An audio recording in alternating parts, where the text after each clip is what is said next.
Whispers in the night. Ariston tossed and turned, the coarse linen a goad to his agitation rather than a comfort. The Athenian humidity pressed down, each inhalation a leaden weight. Sleep, typically a dependable refuge, eluded him, a phantom oasis in the desert of his weariness. He clamped his eyes shut, attempting to quell his racing thoughts, to summon calming visions of the agora, the vibrant hues of merchant displays, the savory scent of roasting meats. Instead, the faces of Socrates' detractors from that afternoon's debate invaded his mind. Their visages, twisted with resentment and something more, could it have been apprehension, lingered disturbingly. He recalled the acrimonious edge in their pronouncements, the accusatory jabs directed at Socrates, their words like the sting of angry bees. He shifted onto his side, burying his face in the pillow's familiar hollow. The usual soothing fragrance of lavender offered no peace this night. A subtle, insistent drone began in his ears, mirroring the unease churning within him. He pictured Socrates, standing resolute amidst the storm of accusation, a profound sorrow shadowing his gaze, a sentiment Ariston couldn't decipher. A floorboard groaned outside his chamber. He froze, listening intently. Muffled voices filtered into the small space, too indistinct to comprehend, yet tinged with a worried undercurrent that made him shiver. It was his parents. They often conversed late, their murmurs a constant backdrop to the cicadas' chorus. Tonight, however, their tones were different, tight, fretful. Slipping from bed, he padded silently on the cool, earthen floor. He crept towards the door, pressing his ear against the grainy wood. Perilous, I tell you, his father's voice, usually resonant with joviality, had diminished to a low rumble. This association with Socrates, it's attracting unwelcome scrutiny. His mother's response was almost inaudible. But he's done nothing wrong, Damon. He simply poses questions. Questions that challenge the established order. Questions that encourage independent thought. Thinking is a dangerous game these days, Ilara. His father's inflection sharpened slightly, then immediately softened. They claim he corrupts the young, disrespects the divinities, the charges are grave. And you lend them credence. His mother's voice held a flinty edge. It's immaterial what I believe. The court's opinion is what matters. And influential men are determined to silence him. Ariston's pulse hammered in his chest. Silenced. The meaning was unclear. He strained to listen further, but the voices softened to an indistinguishable hum once more. A chilling certainty settled in his gut, they were discussing Socrates. And their assessment boded ill. He retreated from the door, his limbs suddenly heavy. A clammy fear constricted him. He didn't grasp the intricacies of the accusations, the political intrigues swirling around Socrates like a dust devil. He only comprehended that the men he esteemed, the men who had consistently treated him with kindness and consideration, was in jeopardy. A fervent need for reassurance seized him, a longing for someone to assure him that everything would resolve itself. His parents, absorbed in their own anxieties, were unavailable. But another recourse existed, someone who consistently radiated a placid wisdom capable of piercing even the blackest night. He slipped from his room and into the dim hallway. The house was still, save for the subtle creaks of the aged timbers and the distant call of an owl. He moved towards the rear of the dwelling, towards the modest sanctuary of his grandfather, Theron. Theron was a man of quiet reflection, his life a rich tapestry woven from philosophical inquiry and keen observation. He had illuminated for Ariston the mysteries of the constellations, the secrets of the botanical world, the hidden meanings nestled within ancient myths. He possessed a vast reservoir of knowledge, but even more crucially, a rare capacity for attentive listening, for understanding the unspoken anxieties that preyed upon a young heart. He faltered outside the door, his hand hovering over the latch. He hesitated to disturb his grandfather, but the rising tide of apprehension threatened to submerge him. Drawing a deep breath, he gently pushed the door inward. The room was awash in the mellow light of a solitary oil lamp, casting fluid, elongated shadows across the walls. Theron sat in a cross-legged posture on a simple cushion, a scroll unfurled before him. His silver hair, typically meticulously arranged, was slightly disarrayed, as though he had been immersed in contemplation for hours. He glanced up as Ariston entered, his face marked with the map of time, etched with wisdom and compassion. "Ariston," he said softly, his voice a deep, comforting cadence. "What troubles you, my boy? You are ashen as moonlight." Ariston rushed to his side, kneeling beside him. "Grandfather, I am afraid." Theron placed a hand on Ariston's head, his touch a balm. Afraid? Tell me why. Ariston unburdened himself, recounting the altercation he had witnessed in the marketplace, the hushed conversation he had overheard, the persistent premonition that something terrible was about to befall Socrates. Theron listened with unwavering attention, his gaze fixed on Ariston. When Ariston had concluded, he paused, his gaze drawn to the wavering lamp flame. "So, you are concerned for Socrates," he stated, his voice even and tranquil. "Yes," Ariston replied, trembling. "They say he is corrupting the youth. They intend to silence him. What does it signify, grandfather? What fate awaits him?" Theron sighed, a sound laden with generations of experience. "It is true that Socrates has roused animosity. He challenges conventional thought, he questions the authority of those in power. And that, Ariston, often entails risk." "But why?" Ariston asked, furrowing his brow. "Why is questioning dangerous? Shouldn't we relentlessly pursue the truth?" Theron offered a sad smile. "In an ideal world, yes. But the world seldom conforms to ideals. Some individuals fear the truth, Ariston. They dread the prospect that if people begin to question time-honored beliefs, their dominance will be jeopardized." He paused, stroking Ariston's hair.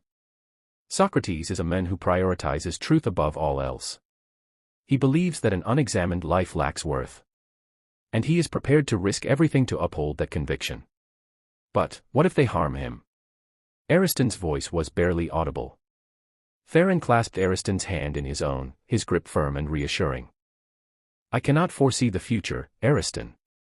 The future is uncertain, like a vessel navigating turbulent waters. But I can assure you of this, Socrates is a man of strength, a man of profound courage and integrity. He will not betray his principles, even facing death." Death. The word hung suspended in the air, ominous and heavy. Ariston shuddered. "Do not be afraid, Ariston," Theron said, his voice gentle but firm. "Death is inherent to life, as inevitable as the sun's ascent and descent. Our actions, our principles, our legacy define us." He gestured toward the scroll lying open before him. "Socrates has already forged an enduring legacy, Ariston. His words, his concepts, his example, they will resonate long after his passing. And it is our duty to remember him, to learn from him, to perpetuate his quest for truth." He lifted the scroll and extended it to Ariston. "This is a transcription of some of Socrates' teachings, recorded by one of his disciples. Read it, Ariston. Comprehend it. And allow it to guide your own existence." Ariston accepted the scroll, his fingers trembling slightly. He gazed at the meticulously inscribed words, emblems of a wisdom that seemed both challenging and inspiring. "But I don't grasp everything he says," Ariston admitted. "Sometimes, it's beyond my reach." Theron smiled. "That is acceptable, Ariston. Understanding unfolds with time and reflection. The crucial point is to persist in questioning, to continue pursuing knowledge, to perpetually strive for personal betterment." He paused, his eyes gleaming in the lamplight. "And remember, Ariston, even the most enlightened individuals began as children, posing simple questions." Ariston managed a weak smile. He felt marginally calmer now, less fearful. Theron's words hadn't banished his concerns, but they had imparted perspective, a glimmer of hope. "Thank you, grandfather," he said, his voice still unsteady but firmer. Theron nodded. "Now, return to bed, Ariston. Attempt to rest. Tomorrow is a new beginning, and we must confront it with fortitude and optimism." Ariston rose, clutching the scroll to his chest. He hesitated, then turned back to Theron. "Grandfather," he said. Do you think Socrates is afraid?" Theron studied him for a long moment, his expression inscrutable. Finally, he stated, "I cannot know the contents of Socrates' heart, Ariston. But I suspect he experiences fear, as all mortals do. But courage isn't the absence of trepidation, Ariston. It is acting despite it." He smiled gently. "Now, go. And remember, even amidst the deepest darkness, stars endure." Ariston nodded and turned to leave. As he approached the door, he glanced back at his grandfather. Theron watched him, his eyes reflecting profound love and wisdom. Ariston stepped into the hallway, the scroll secured beneath his arm. The house remained quiet, But the earlier terror seemed to have diminished, supplanted by a quiet resolution. He still couldn't foresee Socrates' fate, but he vowed not to succumb to paralysis. He would remember Socrates' teachings, continue posing questions, and dedicate himself to living a life worthy of the men he admired. He returned to his room, the soft glow of the oil lamp directing his path. He climbed back into bed, the scroll placed beside him. He closed his eyes, and sleep arrived more readily this time. The image of Socrates, standing tall and unwavering in the face of opposition, occupied his thoughts. And he believed, with an unshakable conviction, that even if Socrates were to fall, his spirit would endure, a beacon of truth and courage for future generations. The whispers of the night lingered, but their power had waned. He had discovered comfort in his grandfather's wisdom and Socrates' lasting significance. A grandfather's tale. Theron ushered Ariston to the hearth, where the embers cast a warm apricot glow in the deepening twilight. He perched the boy on a short stool, its well-worn seat smooth under Ariston's fidgeting. The air, redolent of wood smoke and dried herbs, offered a small solace. "Something weighs on you, child," Theron observed, his voice a deep resonance that resonated in Ariston's young frame. Without waiting for confirmation, he turned to a small clay vessel nestled by the fire. Milk flowed into it, followed by a dollop of honey. The saccharine aroma danced with the smoky tang already present. Anxieties churned within Ariston, a tempest of worry threatening to capsize him. The contentious debate, his parents' guarded whispers, the accusations leveled against Socrates, these thoughts battered him relentlessly. Theron offered the steaming cup. "Drink," he urged. "It will ease your spirit." Ariston accepted, the rising heat seeping into him, a meager shield against the encroaching dread. He cradled the cup, finding a small comfort in the cool, firm clay.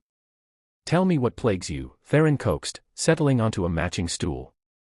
His aged eyes, though time-worn, possessed a keenness that belied their years, piercing through the boy's facade.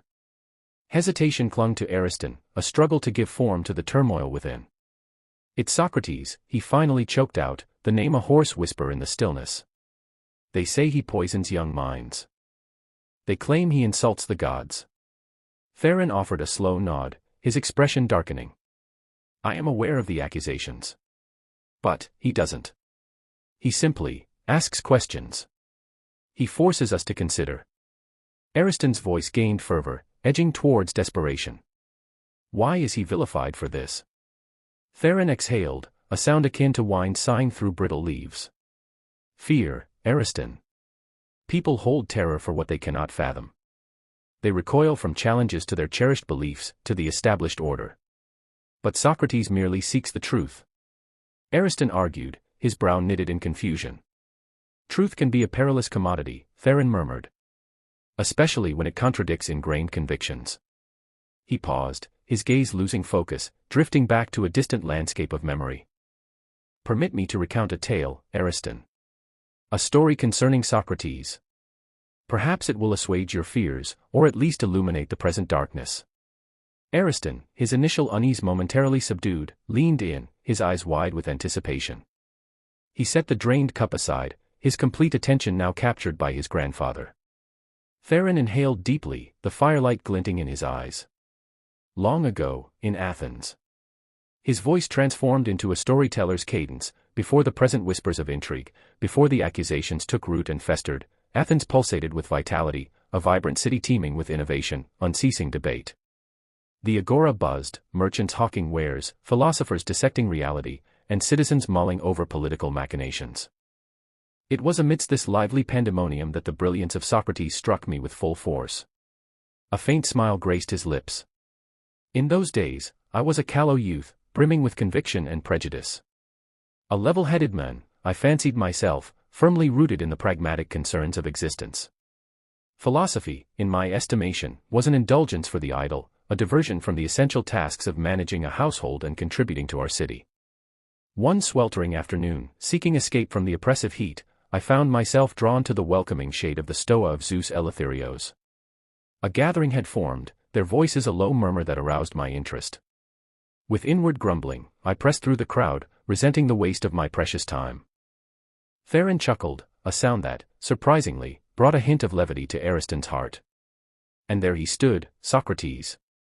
Not a figure of great stature, not a man possessed of imposing physique, yet radiating an undeniable magnetism. He was deep in discourse with a young man, a promising acolyte named Alcibiades, perhaps familiar to you by name. Ariston nodded. A renowned general, is he not? Indeed, Theron confirmed. However, in those days, he was merely a young man of promise, noted for his allure and his ambition. Socrates was interrogating him on the subject of justice. Not in the lofty, intangible sense favored by philosophers, but in a practical, everyday context. What does it mean to behave justly in our interactions? What constitutes justice in our duties as citizens? Theron's voice dropped, imitating Socrates' inflection. Tell me, Alcibiades, Socrates inquired, is justice simply adherence to the dictates of the law?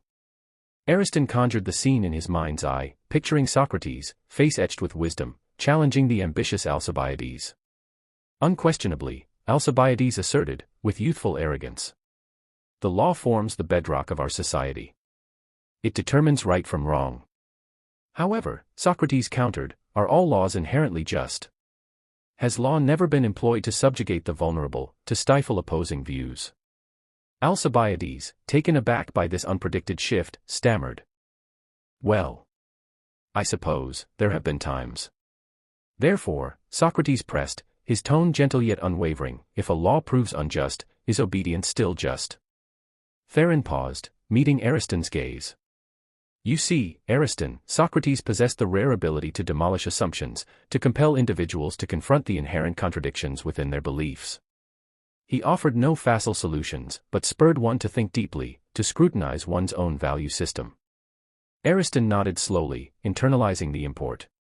He could almost feel Alcibiades' discomfort, his ingrained certainties rattled by Socrates' incessant interrogation. The crowd was transfixed, Theron resumed. Some were clearly irritated by Socrates' relentless probing, finding it disquieting, perhaps even disrespectful. Others, myself among them, were fascinated. Never had I encountered anyone challenging established norms with such directness and charm. As the conversation progressed, Socrates guided Alcibiades towards the shores of self-discovery, laying bare the inconsistencies in his understanding of justice. It was not delivered in a demeaning or accusatory tone, but with a genuine desire to shepherd Alcibiades toward a profound understanding of himself and the world around him. By the exchange's conclusion, Alcibiades stood humbled, his prior bravado tempered by a budding awareness of the issue's complexities. He expressed his gratitude for Socrates' guidance, conceding that much remained to be learned. Theron settled back, the firelight accentuating the topography of his face. That, Ariston, encapsulated Socrates' power. He could prompt even the most conceited individual to question everything. He challenged them to scrutinize, to examine their motives, to strive for a deeper comprehension of truth and justice. But if he was so honorable, Ariston interrupted, worry creasing his forehead anew, why do they now seek to harm him? Theron sighed, his expression turning grave. Because, Ariston, not all embrace having their convictions challenged. Some crave the tranquility of certainty, regardless of its alignment with reality. They perceive Socrates as a menace to the status quo, a corrupter of the young, a breaker of peace. But he isn't.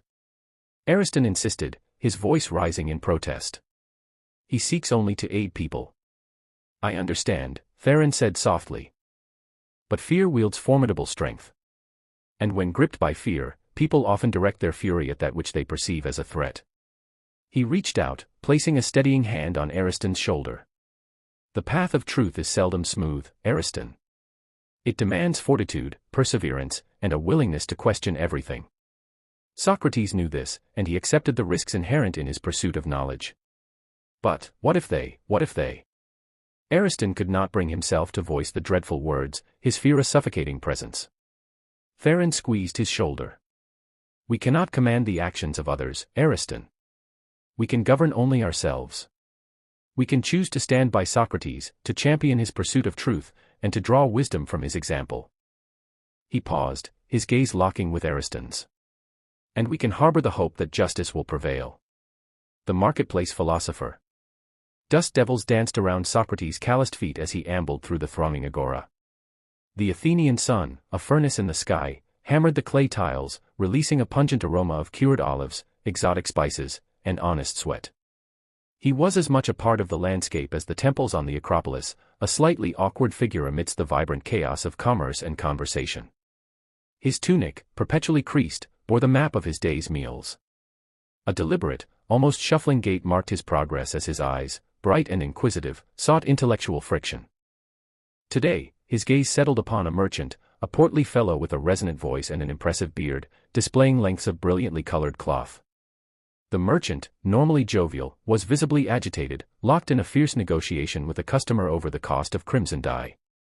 Drawn by the scent of conflict like a hound to the chase, Socrates approached at a measured pace. "Good sir," he began, his tone surprisingly mild despite its carrying quality. "A lively debate indeed.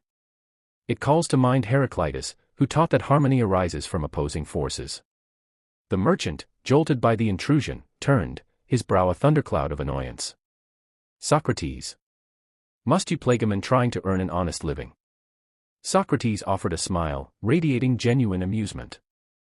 "Peace, my friend, often emerges from resolved disputes. Tell me, what lies at the crux of this disagreement? Is it merely the price of the dye, or something more fundamental, something concerning justice itself?" The merchant sighed theatrically, wiping his glistening forehead with a brawny forearm. "Justice? What has justice to do with selling cloth?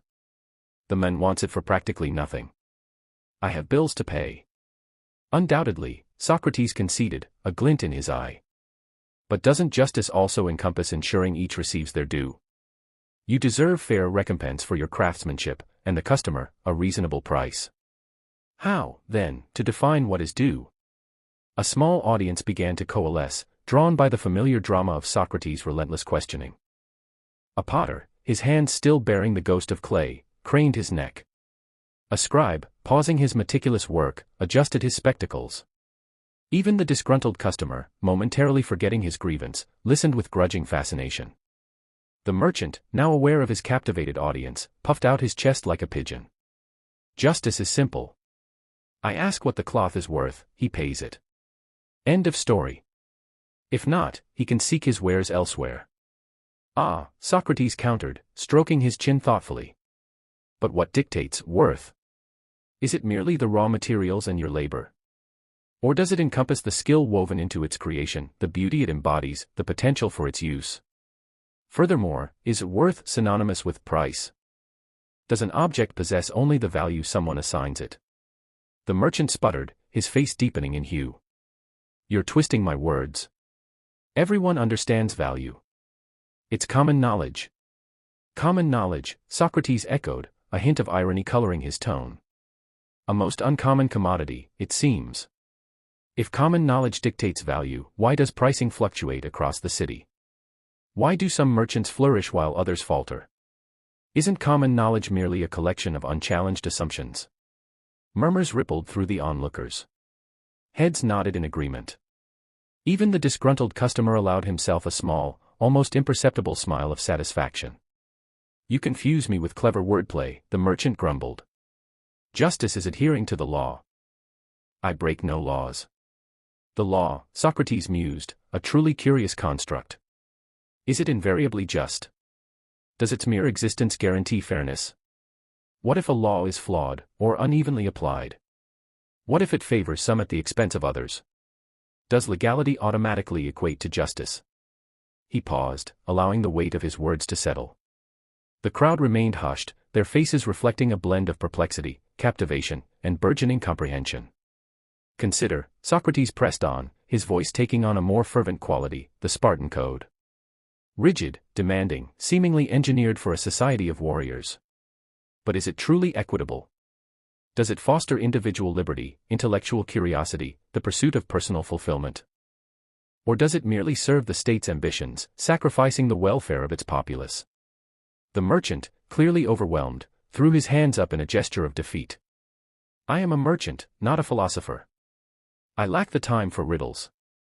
Yet, isn't it the duty of every citizen to ponder the nature of justice?"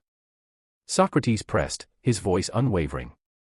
"Isn't it essential for our city's vitality that we continually examine our premises, challenge our convictions, and pursue a more profound understanding of what is right?" He turned to engage the crowd directly, his gaze sweeping across their faces. "Are we merely meant to accept pronouncements, to blindly adhere to custom and authority? Or are we to employ our reason, our intellect, to discern the truth for ourselves? A young man from the crowd, a student of rhetoric, ventured forward.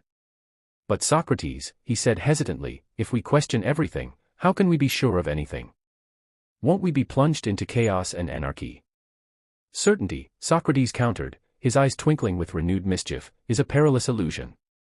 It fosters stagnation, stifles inquiry, and obstructs learning. Authentic wisdom resides not in possessing all the answers, but in acknowledging the breadth of our ignorance. The quest for truth is a journey, not a destination. And it is a journey we must collectively undertake, questioning, challenging, and perpetually refining our understanding of the world. He paused, taking a deep breath. The agora had grown quiet, all eyes riveted upon him. Even the stray dogs seemed to have suspended their scavenging, sensing the significance of the moment. And regarding chaos, Socrates added with a knowing smile, I posit that a touch of chaos is sometimes essential to shatter the chains of dogma and complacency. It is amidst chaos that new paradigms emerge, that entrenched assumptions are scrutinized, and that genuine progress is achieved. The merchant, grasping at an escape, muttered something about attending to his business and scurried away, abandoning the disgruntled customer to his own devices. The customer, however, appeared to have forgotten his complaint, his mind evidently consumed by Socrates' discourse.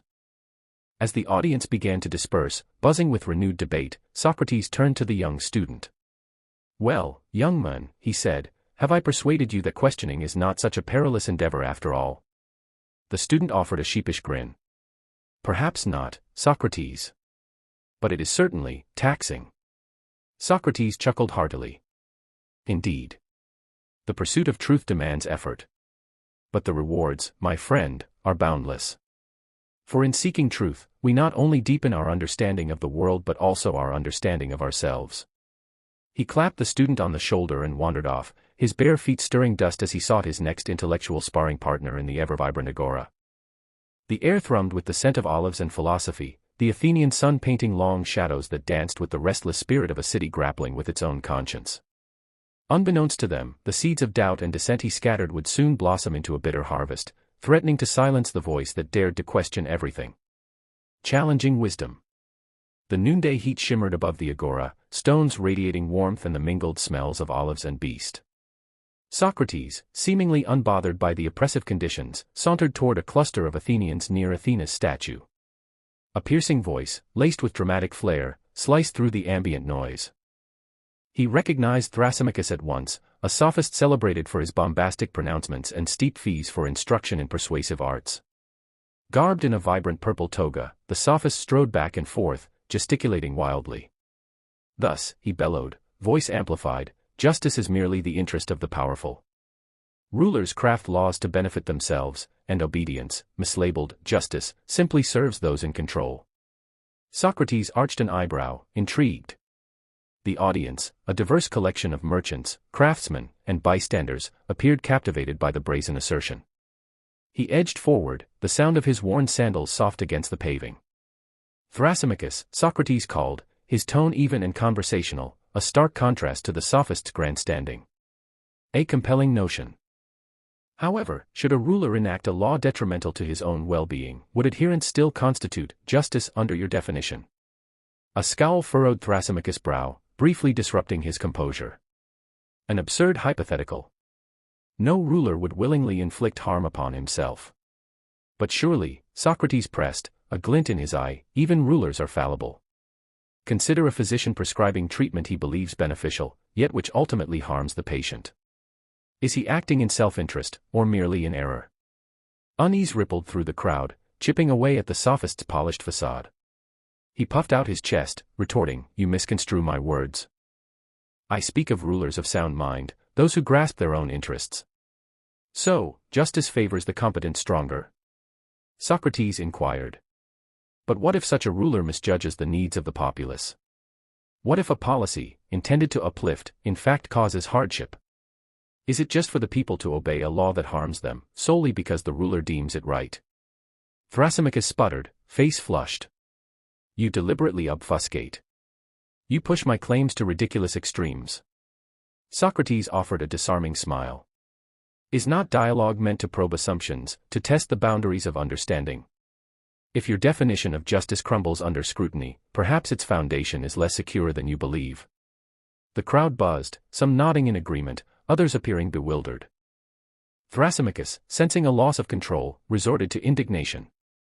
"You are a pest, Socrates. A gadfly, forever buzzing and stinging with your pointless inquiries. You offer nothing to society, only delight in dismantling the ideas of others." He wheeled toward the crowd, seeking their support. "Ignore this man. He poses a threat to order, undermining respect for authority." Casting a final glare, Thrasymachus swept away, his robes swirling, leaving a charged atmosphere in his wake. The crowd fragmented into smaller clusters, buzzing with conflicting views. "He muddles my brain," grumbled a portly merchant, dabbing at his forehead. "All this talk of justice and strength. I just want to peddle my olives in peace." "But he forces you to consider," countered a young woman, her eyes alight with curiosity. "Is not that valuable?" "Consider," scoffed the merchant. "Consideration gets you nowhere. It's arduous work that does not fill your belly." "Perhaps not," she responded, "but it might shed light on why some bellies are fuller than others."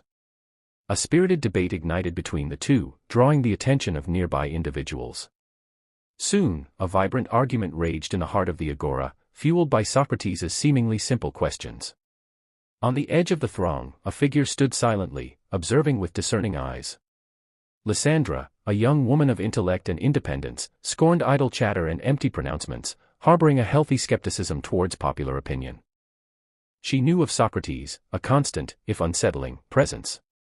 Some hailed him as wise, a seeker of truth. Others branded him a troublemaker, a heretic challenging everything while offering no easy solutions. Lysandra distrusted those claiming absolute knowledge. Experience had taught her that the world was vastly more intricate than most conceded. She preferred observation, listening, weighing evidence before judgment. She watched Socrates, seemingly indifferent to the uproar he caused, engage in quiet conversation with a boy, patiently explaining an abstract concept with the same unwavering attention previously given the sophist. There existed an undeniable draw to his dedication to inquiry, his relentless quest for truth, even if it led to disconcerting places. She also noted subtle glances of disapproval, hushed whispers tracking his movements. A palpable undercurrent of resentment lingered, the sense that he stirred discord, challenging the bedrock of Athenian society. Lysandra felt a flicker of disquiet. In Athens, challenging the status quo could be perilous. Those questioning accepted wisdom often faced ostracism, suppression, or worse. She admired those standing by conviction, even when unpopular, but understood the necessity of prudence, discerning when to speak, and when to remain silent. The city was ever watchful. As the sun descended, painting long shadows across the agora, Lysandra turned and walked away, her mind teeming with questions. She was intrigued by Socrates, his relentless questioning, his unwavering commitment to finding truth. But she remained wary of the danger he represented, both to himself and those around him. She would continue to observe, to listen, attempting to understand the forces motivating him. But caution was key, shielding herself from the repercussions of his unorthodox wisdom. In Athens, truth could demand a steep price. The arguments continued late into the night, fueled by wine and passion. The echoes of Socrates' questions lingered, disturbing the comfortable certainties of Athenian life. He had sown seeds of doubt, seeds of inquiry, seeds taking root and spreading, regardless of authorities' approval. Criton's concern. The relentless sun hammered the agora, transforming the ground into a shimmering haze of dust. A vibrant chaos filled the air, vendors' cries echoing, goats bleating adding to the din, 100 overlapping conversations creating a wall of sound. Criton, worry etching deep lines into his brow, pushed through the throng, his usual brisk stride hampered by a gnawing unease. He located Socrates near the stoa of Zeus Eleutherios, sandals firm on the parched earth, his voice, remarkably even, slicing through the surrounding noise. A small audience had formed, their expressions a study in conflicting emotions. Oblivious to the discomfort he was causing Socrates was locked in a fervent debate with a young man, his hands moving expressively as he pressed his argument home. Criton recognized Euthydemus, the promising sculptor celebrated for both his talent and his volatile temperament. Criton sighed inwardly. Socrates seemed to thrive on these verbal justs, unaware of the storm-gathering momentum around him. Criton, however, felt its approach like a chill in his bones.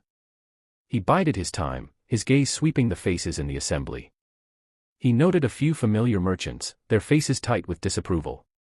A prickle ran down his spine as he saw Anytus, the influential leather merchant and politician, lurking on the periphery, arms crossed, his face an unreadable mask.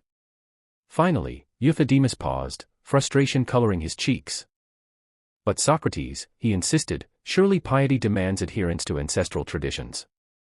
A gentle, almost pitying smile touched Socrates' lips. And what, Euthydemus, if those traditions rest on a flawed understanding? What if they are unjust?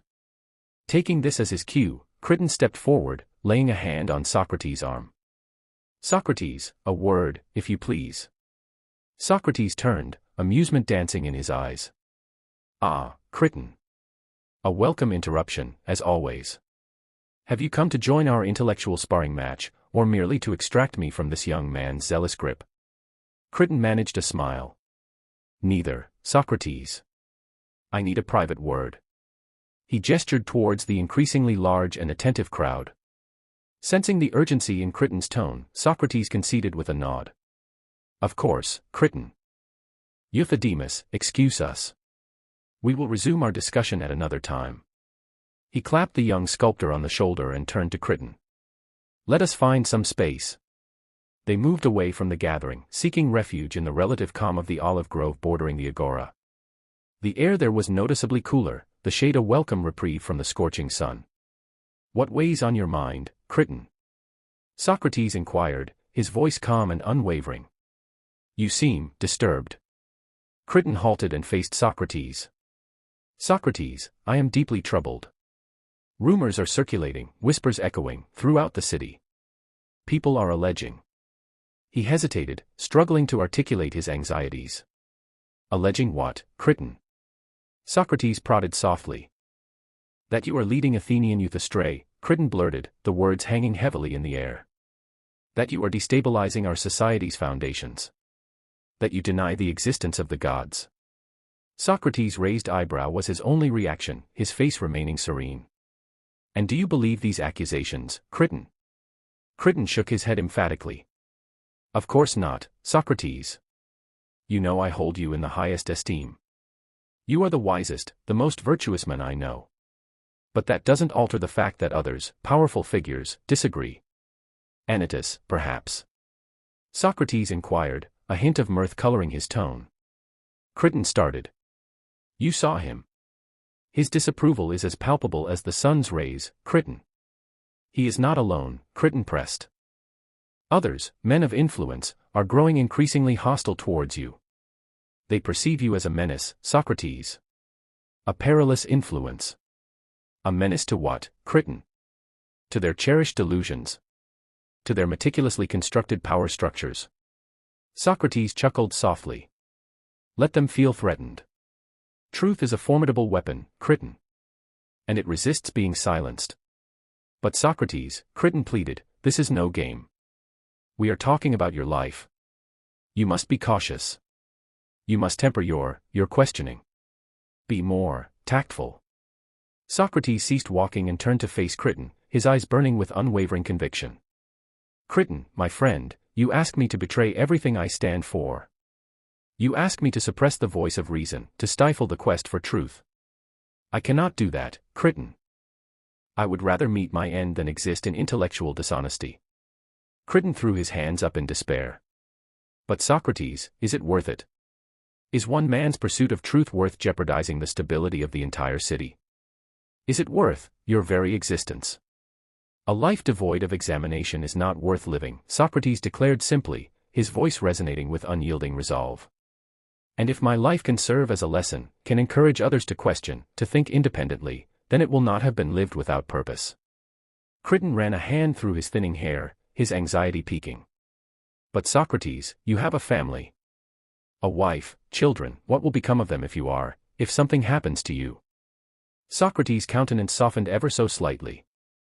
I am mindful of my obligations, Criton.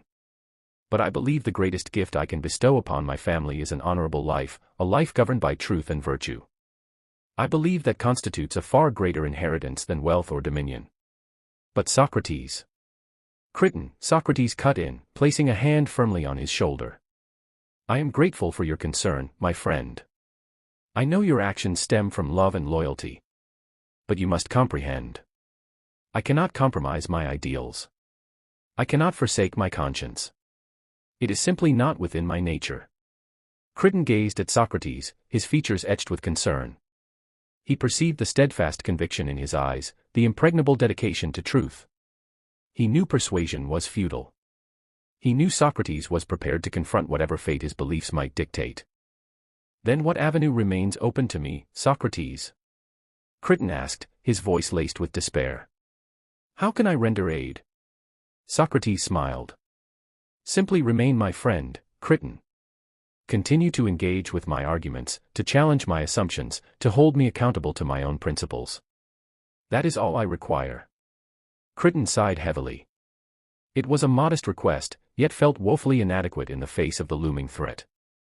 I will, Socrates, he whispered, his voice barely audible. I will always be your friend. They stood in silence for a moment, the rustling of olive leaves in the gentle breeze the only sound. Crichton understood that this discourse had shifted something irrevocably. He sensed the storm's approach, the intensifying winds. And he knew that Socrates, with his unwavering devotion to truth, stood directly in its path. As they retraced their steps towards the agora, Crichton noticed Anytus had vanished. A shiver coursed through him, defying the day's heat. The lull before the tempest, he mused, is often the most unnerving. He glanced at Socrates, now embroiled in a discussion with a passing philosopher concerning the essence of beauty. Socrates appeared completely unconcerned, his mind already lost in the intricate pathways of philosophical exploration. Crichton envied his serenity, even as he feared for his safety. Crichton resolved to exert every effort to shield his friend, even if it entailed jeopardizing his own reputation, his own well-being. He knew Socrates would never solicit such a sacrifice. But Crichton also knew he couldn't remain idle while Socrates walked, seemingly unaware, toward his own demise. He would seek counsel from others, explore avenues to sway public sentiment, to reason with Anytus and the other influential figures who regarded Socrates as a menace. He would exhaust every possibility to safeguard his friend, even if it meant defying his deeply held convictions regarding the inviolability of Athenian law and tradition.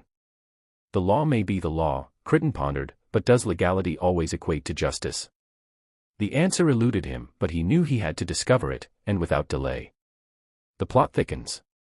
The oil lamps in Anytus's workshop stretched phantom limbs of light across stacked hides, turning the familiar workspace into a conspirator's haven. The sharp reek of treated leather, usually a comforting scent of industry and accomplishment, now pressed down on Anytus like the weight of Athenian responsibility. He traversed the packed earth floor, the scrape of his sandals a muted counterpoint to the silence. A lone goblet of watered wine sat untouched, its surface mirroring the anxious dance of the flames. Halting, his gaze hardened as he locked eyes with Meletus, perched uncomfortably on a stool, swallowed by the encroaching shadows. He corrodes everything, Meletus. All that we've strived for, Anytus rasped, his tone barely audible above the susurrus of hides overhead. Meletus fidgeted, tracing the rim of the offered goblet. Socrates. I share your unease, Anytus. His inquiries. They can unsettle the foundations. Unsettling. Anytus scoffed, his voice taking on an edge. It's venom, Meletus. Corrupting young minds, instilling doubt and irreverence. They question the gods, the laws, the very bedrock of authority. Meletus hesitated, his gaze flitting nervously about the room, seeking purchase on something solid. A poet by nature, he was more attuned to the melody of verse than the strident discord of Athenian politics. He held Anytus in high esteem, respected his influence, but this felt different, a step into treacherous waters. But surely, these are merely discussions. Philosophical explorations. Discussions. A harsh, mirthless sound escaped Anytus. He distorts truth, Meletus, makes falsehood appear righteous. He erodes the very fabric of our society with his relentless probing. He ceased his pacing, looming closer, his gaze penetrating. Have you observed the throngs of young men who gravitate to him? Critias, Alcibiades. Brilliant minds, once pillars of Athens, now infected with Socrates' rebellious notions. Where has their allegiance gone? Who taught them to question? Meletus swallowed, the wine turning acrid on his tongue. He knew of Critias and Alcibiades, their youthful arrogance and disregard for tradition the common currency of gossip. He had, in secret, envied their audacity, their challenges to convention, but dared not voice such sentiments. There has been talk, he stammered. Talk is inconsequential, Meletus. We require action, Anytus declared, his voice a low, dangerous current. Socrates must be contained. Meletus's eyes widened. Contained? How? A thin smile stretched across Anytus's lips. Through due process, of course. Through the statutes of Athens. We shall bring him to account. Meletus recoiled almost imperceptibly.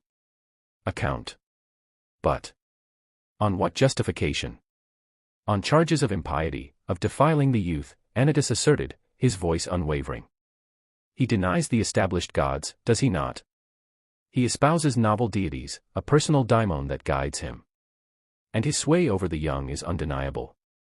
They forsake family, obligation, to trail after him and his insidious teachings. Meletus vacillated. He had heard such charges murmured in the agora, but dismissed them as the resentful mutterings of elders resistant to change. Now, voiced with such conviction by Anytus, they acquired a sinister gravity. But, would the court be convinced? Anytus straightened, inflating his chest with self-assurance. We will ensure they are convinced. We will present the evidence, testimonies from those who have witnessed the damage he inflicts. We will unveil the truth. He paused, his gaze pinning Meletus. But we require someone to issue the formal indictment. Someone respected, someone regarded as a guardian of tradition and piety. Understanding dawned on Meletus. He was being offered a golden opportunity, a chance to acquire stature and influence. A tempting prospect, yet the very notion of publicly accusing Socrates, a man venerated by so many, filled him with trepidation. I am not certain I am the appropriate choice, he stammered. Anytus's smile evaporated. Are you succumbing to fear, Meletus? He queried, his voice dripping with thinly veiled disdain. Afraid of a mere philosopher? Afraid to articulate the truth? Meletus flinched inwardly. He was not afraid, he reasoned. Merely cautious. Prudent. But Anytus's words stung. He had always craved the validation of influential men like Anytus, and the specter of disappointing him was unbearable. No, he whispered, his voice barely audible. I am not afraid. Excellent, Anytus said, his smile reappearing. Then you will undertake it. You will lodge the formal accusation against Socrates. Meletus nodded, his throat constricted. He had crossed a threshold, committed to a course he scarcely comprehended. But retreat was no longer an option. I will do it, he said, his voice gaining resolve. I will accuse Socrates. Anytus clapped him on the shoulder, his grip unexpectedly firm. Commendable. You will not rue this, Meletus. You will be rendering Athens an invaluable service. He returned to the table, picking up the goblet, swirling the ruby liquid thoughtfully. Now, let us meticulously examine the details. We must ensure our case is watertight. We must persuade the city that Socrates poses a dire threat to us all. As Anytus commenced outlining his strategy, Meletus listened intently, his mind reeling. He was a poet, not a politician, but he understood the potency of language. He would employ his words to craft a narrative of corruption and irreligion, a tale that would sway the court, and the city, to silence Socrates. A tremor of excitement, mingled with profound misgiving, ran through him. He was engaged in a perilous game, but he was resolved to emerge victorious. The lamps continued their spectral dance, casting eerie shapes upon the workshop walls, as the two men laid their plans. Beyond, the city slumbered, unaware of the encroaching darkness, oblivious to the fate awaiting Socrates. The pervasive scent of leather served as a constant reminder of ambition's cost, the price demanded by power. And within the workshop's heart, the plot matured, slowly, methodically, like the patient curing of a hide. The strategy took form, a carefully woven latticework of charges and innuendo, designed to trap Socrates and humble him. Anytus, seasoned by years of political maneuvering, tutored Meletus, demonstrating how to twist phrases, manipulate emotions, wield the law as a weapon. Meletus, in turn, contributed his own talents, his aptitude for constructing compelling narratives, for conjuring potent images. He would portray Socrates as a perilous sophist, a defiler of youth, an adversary of the gods. He would harness his poetry, his eloquence, to sway the jury and turn public opinion against the philosopher. As the night wore on, the two men grew more emboldened, more self-assured. They were convinced of the righteousness of their cause, believing they were safeguarding Athens from a grave menace. So consumed were they by their own self-regard that they failed to perceive the true nature of their machinations. They were blinded by their aspirations, their anxieties, their hunger for influence. At last, as the first pale tendrils of dawn infiltrated the shutters, the plan was finalized. Meletus rose, his limbs stiff from prolonged sitting. He felt a rush of adrenaline, a cocktail of anticipation and apprehension. He was prepared to act. "I will go to the Archon," he said, his voice resolute. "I will lodge the formal accusation." Anytus nodded, his eyes glittering with satisfaction. "Good. And remember, Meletus, this is for Athens. You are a patriot, a defender of our traditions." Meletus hesitated, a fleeting shadow of doubt crossing his features. Was he truly a patriot? Or merely a pawn in Anytus's elaborate scheme? He suppressed the thought. He had made his choice. He would pursue it to the end. He turned and exited the workshop, leaving Anytus alone amongst the stacks of leather. As he stepped into the crisp morning air, he inhaled deeply. The city was awakening, preparing for the day's routine. But for Socrates, the day would herald a new and perilous trial.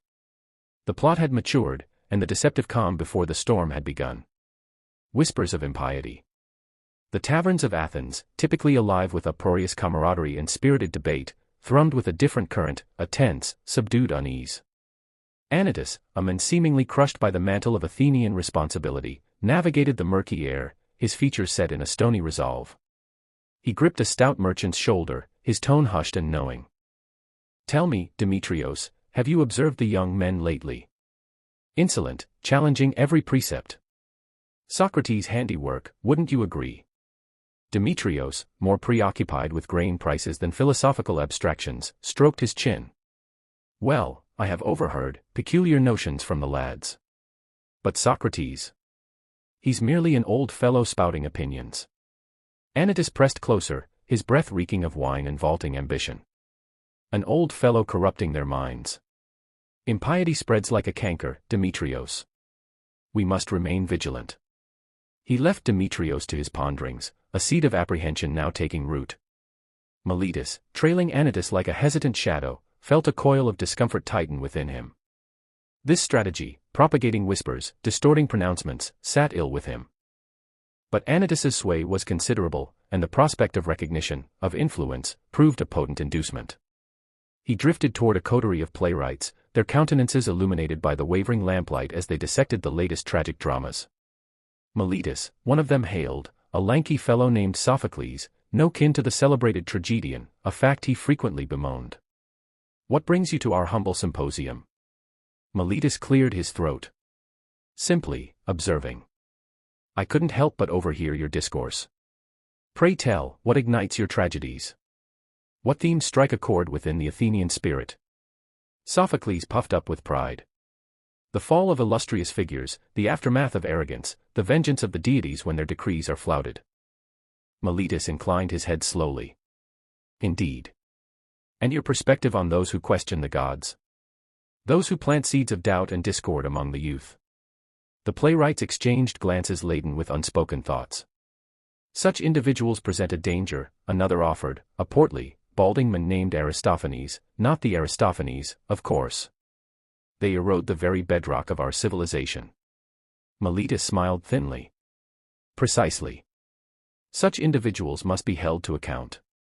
He left them to chew on that disquieting notion, the playwrights now abuzz with a blend of curiosity and trepidation. The rumors coursed through the city like a noxious gas. In the agora, merchants bartered over wares while discreetly swapping anxieties about Socrates' contaminating influence. Women fetching water at the well whispered about his supposed irreverence toward the gods, their voices colored with fear and mistrust.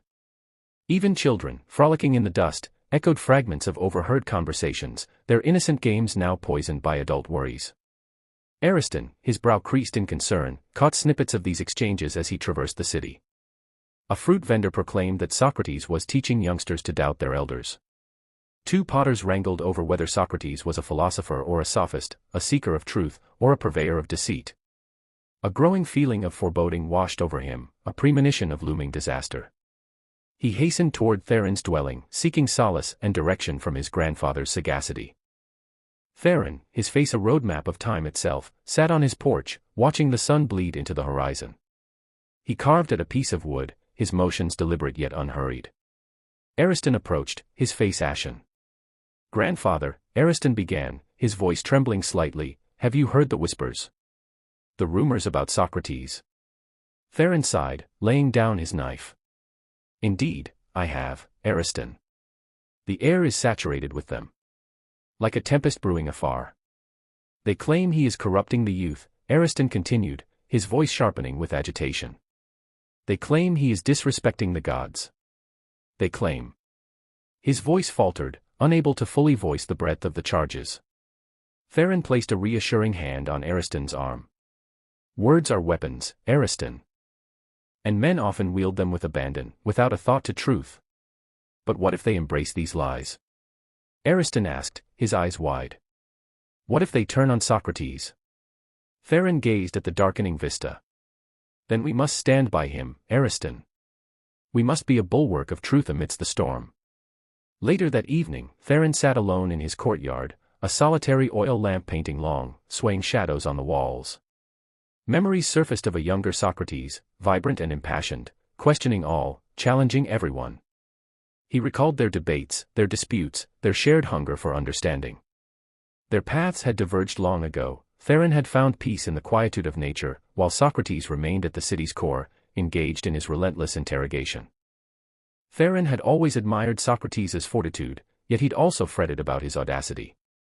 He knew that Socrates' steadfast dedication to truth could be perilous, especially in a city as proud and easily influenced as Athens.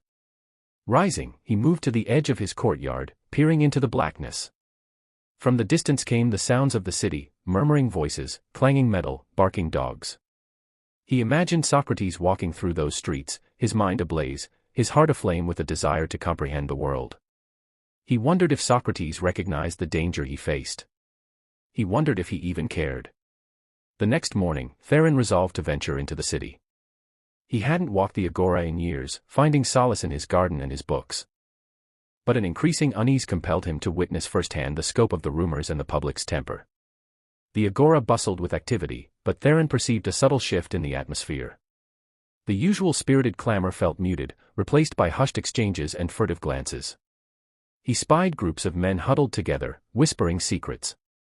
He caught fragments of phrases: impiety, corrupting the youth, Socrates. He strolled past the stalls, feigning interest in the goods, but his ears remained sharply attuned to the conversations weaving around him. He overheard a baker grumbling that his son had begun questioning everything, thanks to Socrates' sway.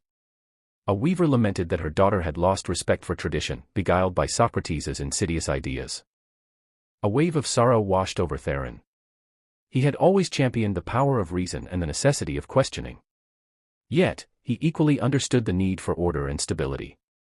He knew that Socrates' unyielding inquiries could be unsettling, even subversive. He wondered if Socrates had overstepped, if he had crossed a line that could not be undone. He spotted Anytus near the fountain, surrounded by admirers. Anytus held court, his voice resonant across the agora. Theron couldn't decipher the specifics, but he registered the intensity in his eyes, the conviction in his gesticulations. He knew Anytus was a potent figure, a man of influence and contacts, determined to silence Socrates. Theron felt a surge of powerlessness. He was but an old man, lacking authority or sway. What could he possibly do to aid Socrates? Yet, he knew he couldn't stand passively by while Socrates was being demonized and persecuted. He had to act, however small the gesture, to defend him. He resolved to seek out Lysandra.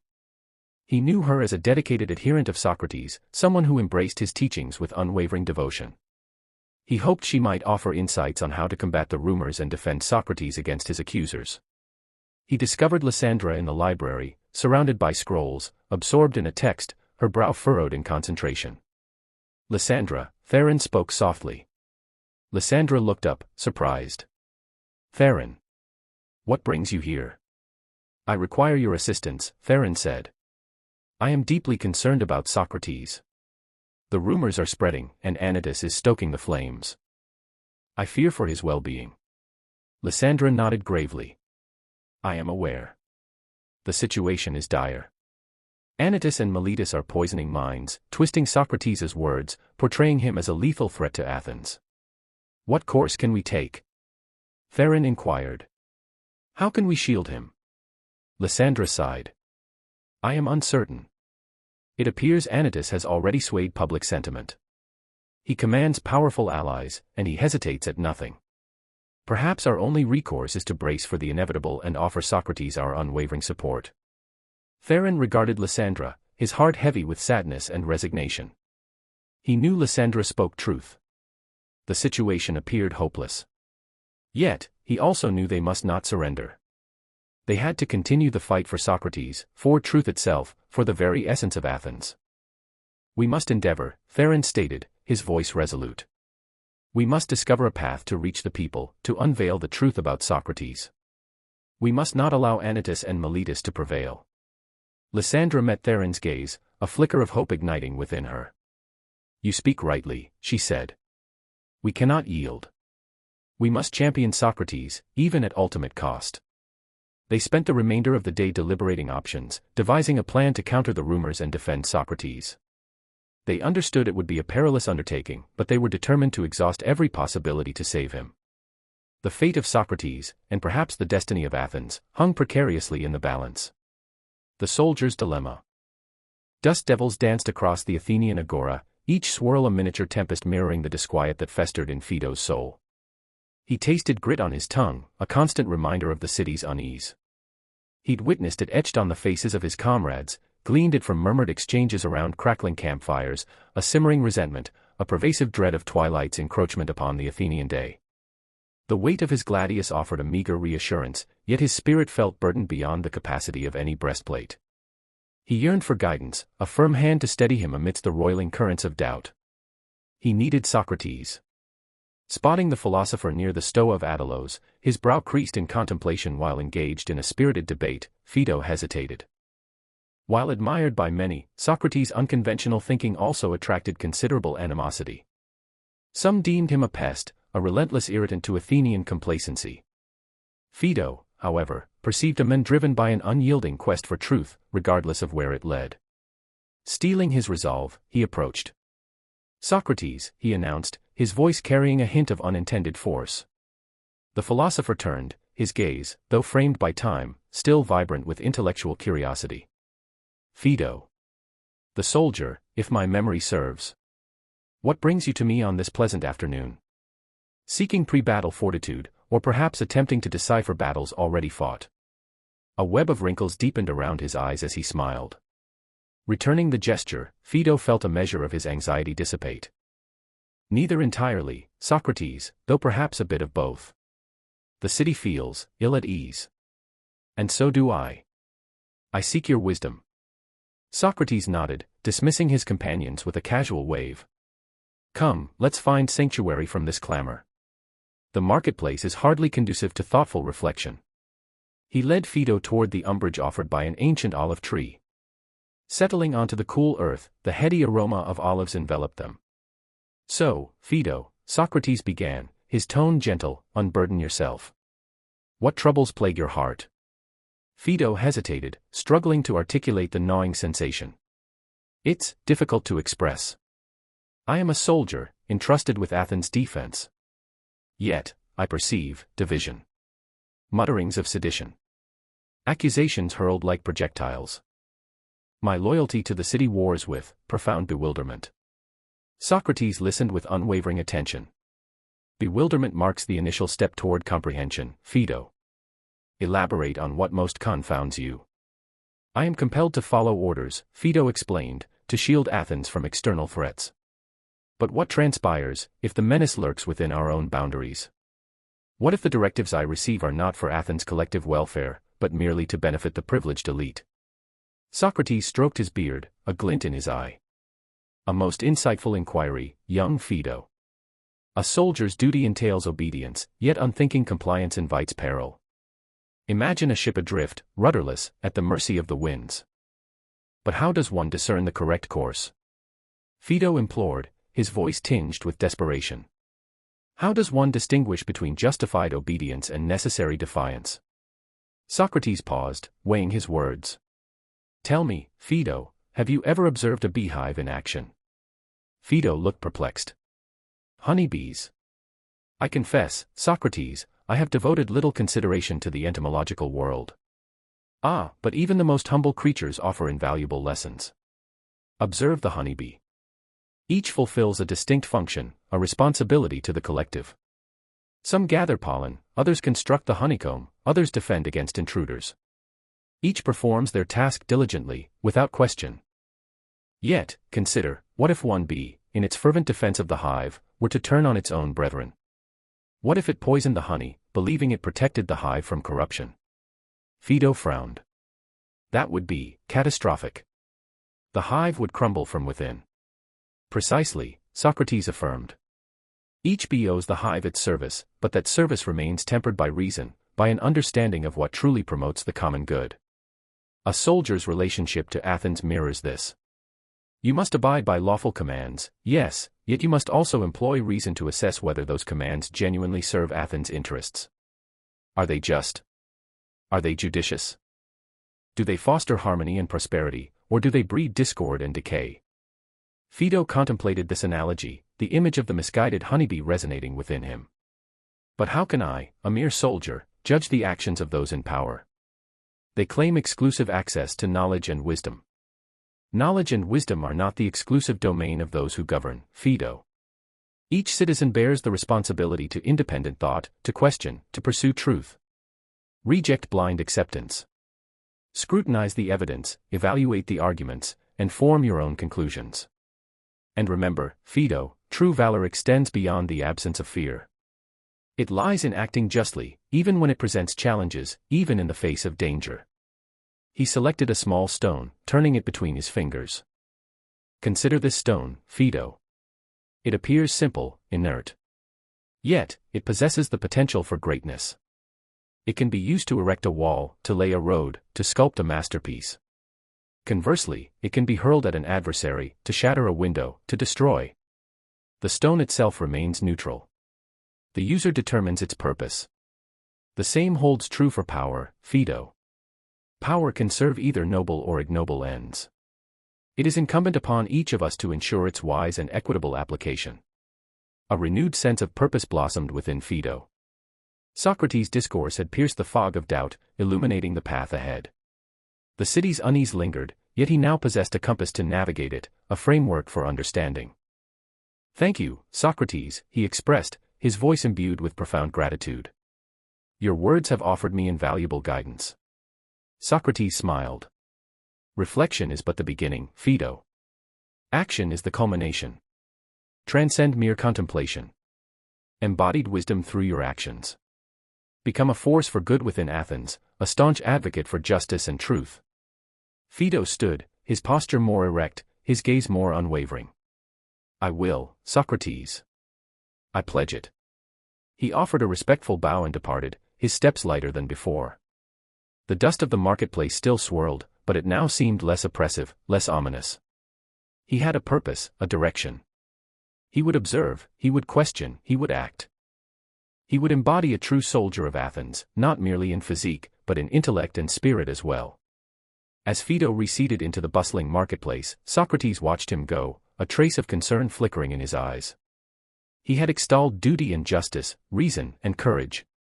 But he remained keenly aware of the perilous times. The forces of ignorance and malevolence were gathering momentum, and the path of truth was fraught with hazard. He could only pray that Phaedo, and others like him, would prove resilient enough to weather the impending storm. He sighed, the weight of Athens settling heavily upon him. His own course was set, but he worried for the city he cherished, for the young men like Phaedo who would inherit its future. He closed his eyes, seeking solace in the sanctuary of his own thoughts, girding himself for the trials that lay ahead. Meanwhile, a figure concealed in the shadows near the Stoa of Attilos had eavesdropped on the exchange between Socrates and Phaedo. A sneer twisted his features. Anytus had monitored Socrates for days, meticulously documenting his influence and identifying those he swayed. He recognized the young soldier, Phaedo, as a respected figure within the guard. The philosopher's pronouncements were venomous, poisoning the minds of the young and inciting rebellion against the established order. Anytus clenched his fist. Socrates would not be permitted to perpetuate his insidious agenda. The accusations were meticulously crafted, the witnesses carefully coached. The trap was sprung. Soon, Socrates would answer to Athenian justice, and the city would be purged of his disruptive presence. He melted back into the shadows, a predator patiently awaiting its prey, confident in the inevitability of its triumph. The sun blazed down on the marketplace, oblivious to the darkness coalescing beneath its radiant glow. Unfazed. The garden blazed beneath the noontide sun. A lazy hum filled the air as bees drunkenly navigated the lavender bushes, their drone a peaceful contrast to the crisp scent of time released with each footfall. Unheeding of the symphony around him, Socrates held court with his small assembly of pupils. Phaedo, Theron, and the youthful Aristocles, known to all as Plato, were rapt, their eyes mirroring the philosopher's unwavering presence. Virtue, Socrates began, his voice a deep, sonorous chord that resonated on the gentle air, is not merely the void left by vice. It is an active quest, a ceaseless aspiration to excellence in both thought and action. He gestured, his hand gnarled and tanned, like an ancient scroll. Tell me, Aristocles, what prevents a man from virtuous conduct? Plato, still grappling with the insecurities of youth, faltered, perhaps, apprehension, Socrates. Apprehension of retribution, or societal censure. Socrates inclined his head. Indeed, fear holds considerable sway. Yet, what nourishes this fear? Is it not nescience? Unknowing of the truly beneficial, the genuinely equitable. One who grasps the essence of virtue remains unaffected by the transient whims of opinion, or the empty menaces of authority. Theron, pragmatic as ever, cut in, but Socrates, comprehension of virtue and virtuous deeds are disparate. Even with awareness, surrender to enticement, the lure of self-gratification, is still possible. Socrates' smile blossomed, etching fine lines around his perceptive eyes. A worthy observation, Theron. Yet, genuine insight remains inseparable from manifestation. To truly apprehend the good is to be inevitably drawn towards it, as a plant turns to meet the sun's embrace. That radiant orb represents the good, and our spirit, like the plant, craves its illumination. He paused, his gaze sweeping each face, seeking something beyond mere intellect. The linchpin, my friends, rests upon introspection. Comprehending oneself equates to comprehending limitations, inclinations, and capacities for both righteousness and iniquity. Only then may we embark upon the arduous labor of cultivating virtue. Phaedo, still troubled by the disquiet he'd felt since their earlier conversation, posed his query tentatively. But Socrates, if society itself festers with corruption, if laws themselves are unjust, how may one maintain virtue? How can fairness prevail when confronted with unfair commands? Socrates fixed Phaedo with his complete regard, his gaze filled with profound understanding. That, Phaedo, is a question demanding individual resolution. I offer no simple dictum, no prefabricated answer. You must scrutinize the circumstance through the prism of reason, fortified by bravery, and with unwavering fidelity to verity.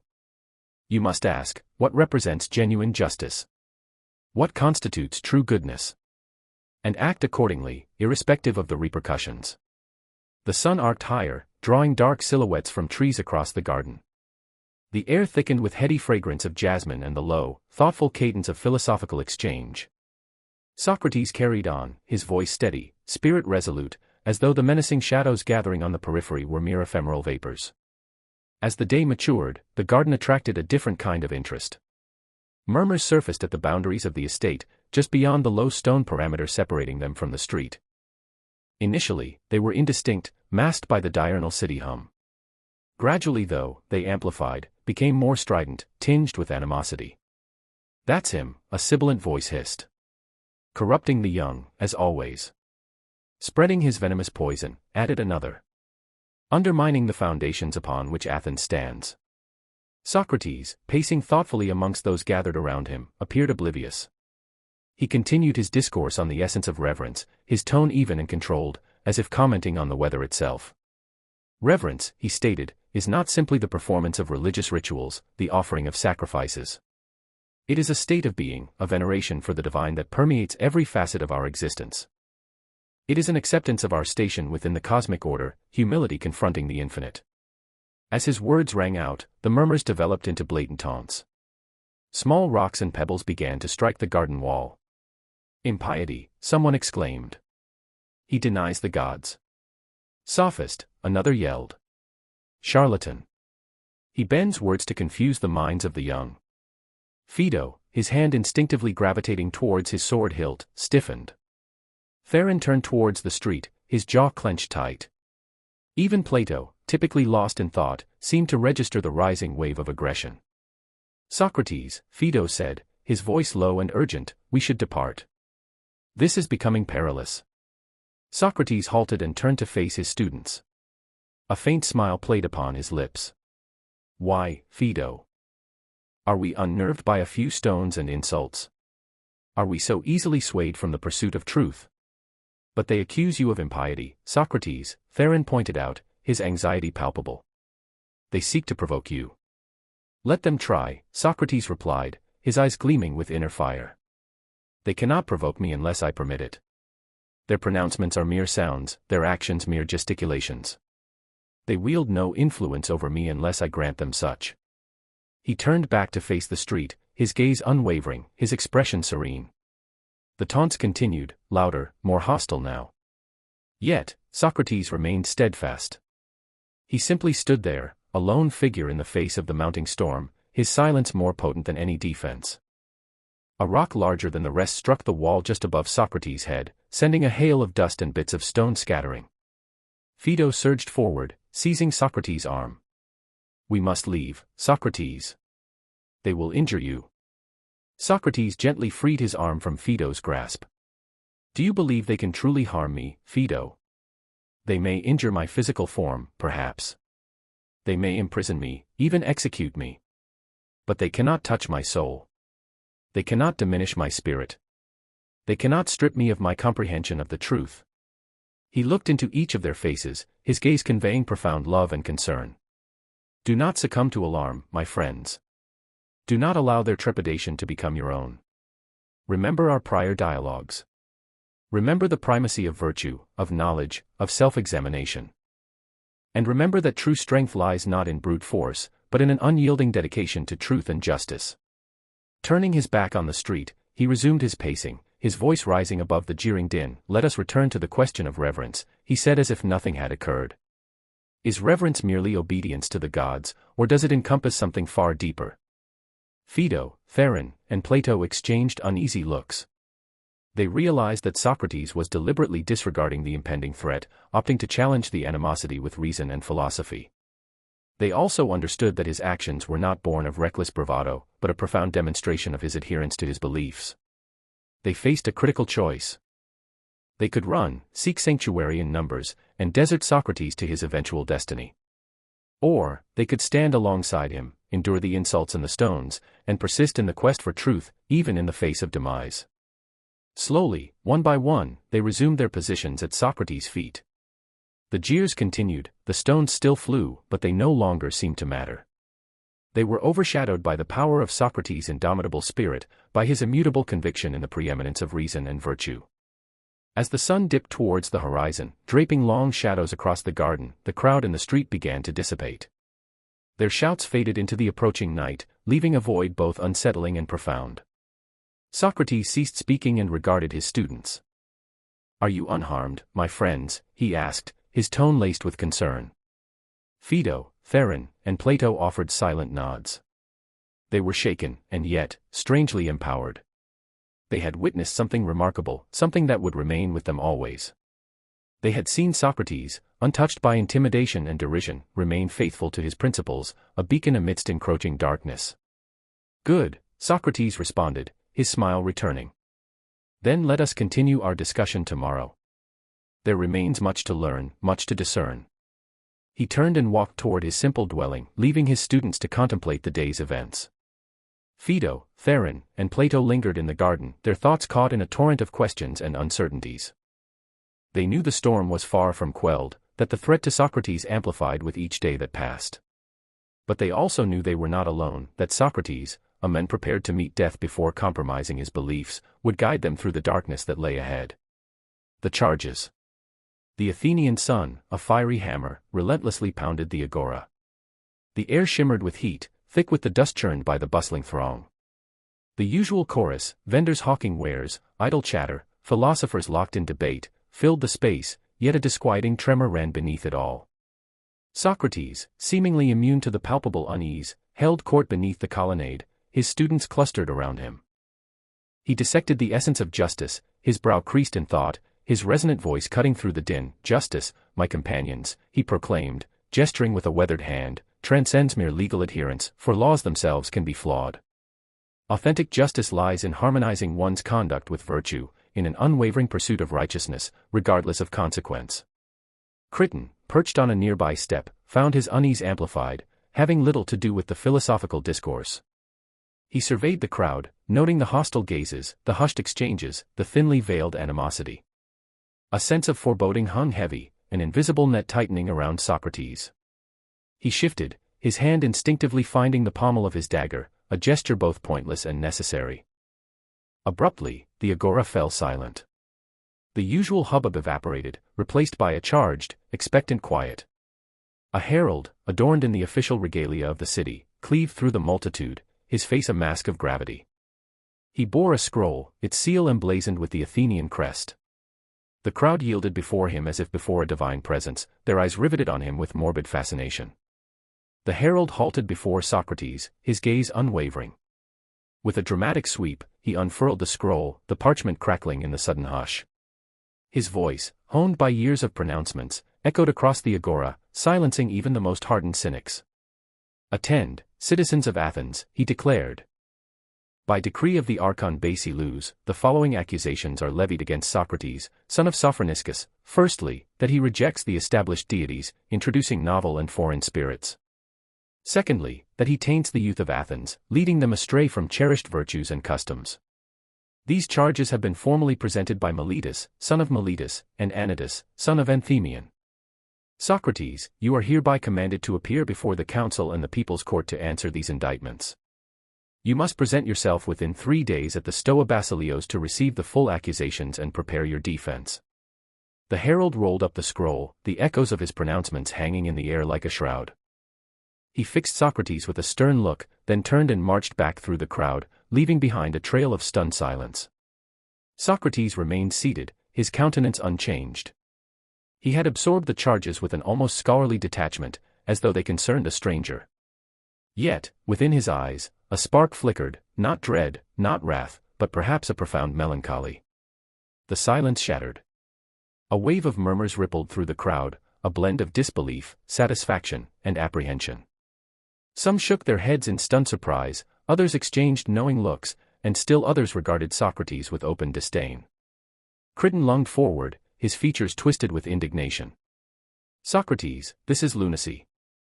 Utter madness. These are fabricated accusations, lies spun by envious men unable to tolerate your challenges. They shall not prevail." Socrates raised a hand, silencing Crichton with a gentle motion. "Compose yourself, my friend," he urged, his voice low but resolute. "Let us not succumb to passion.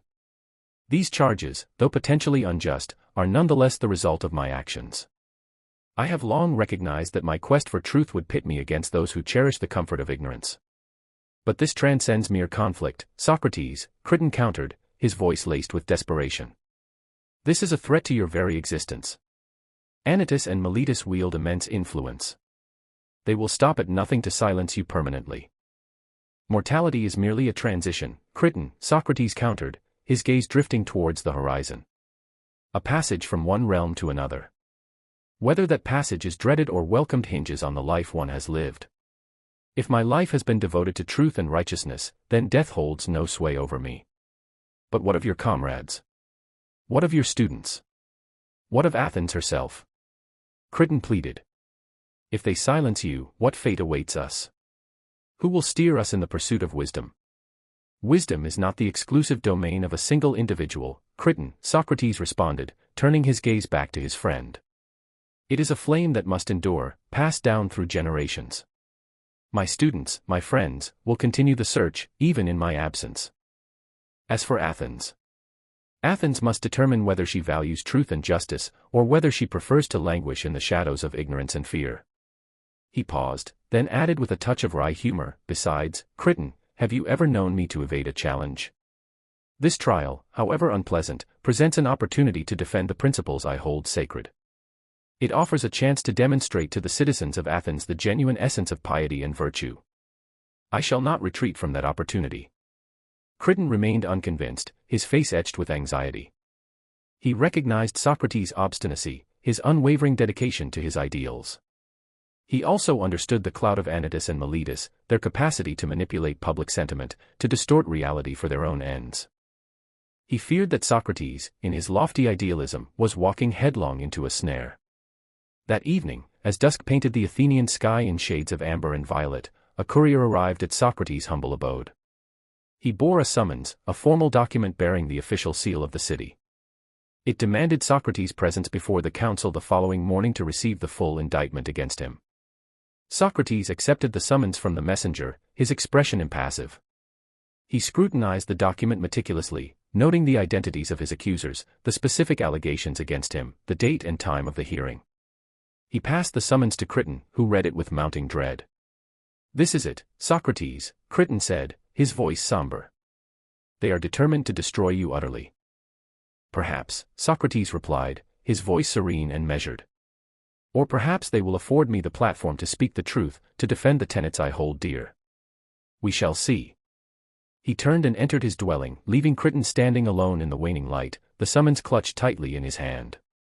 The weight of the document felt like a physical burden, a symbol of the peril that hung over Socrates, and over all those who dared to question the established order. Crichton's mind raced, frantically searching for a means to avert the impending tragedy.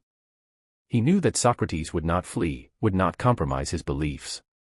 But perhaps, Crichton reasoned, there was still something he could do, some strategy to shield his friend from the machinations of his adversaries.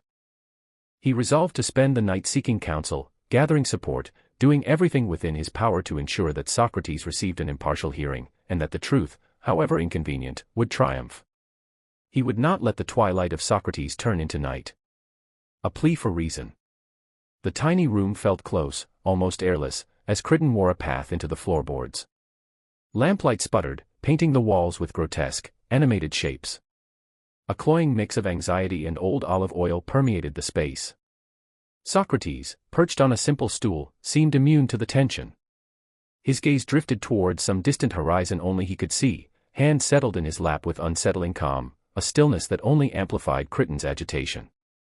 "Socrates, you must heed my words." Crichton exploded, his voice a strangled whisper.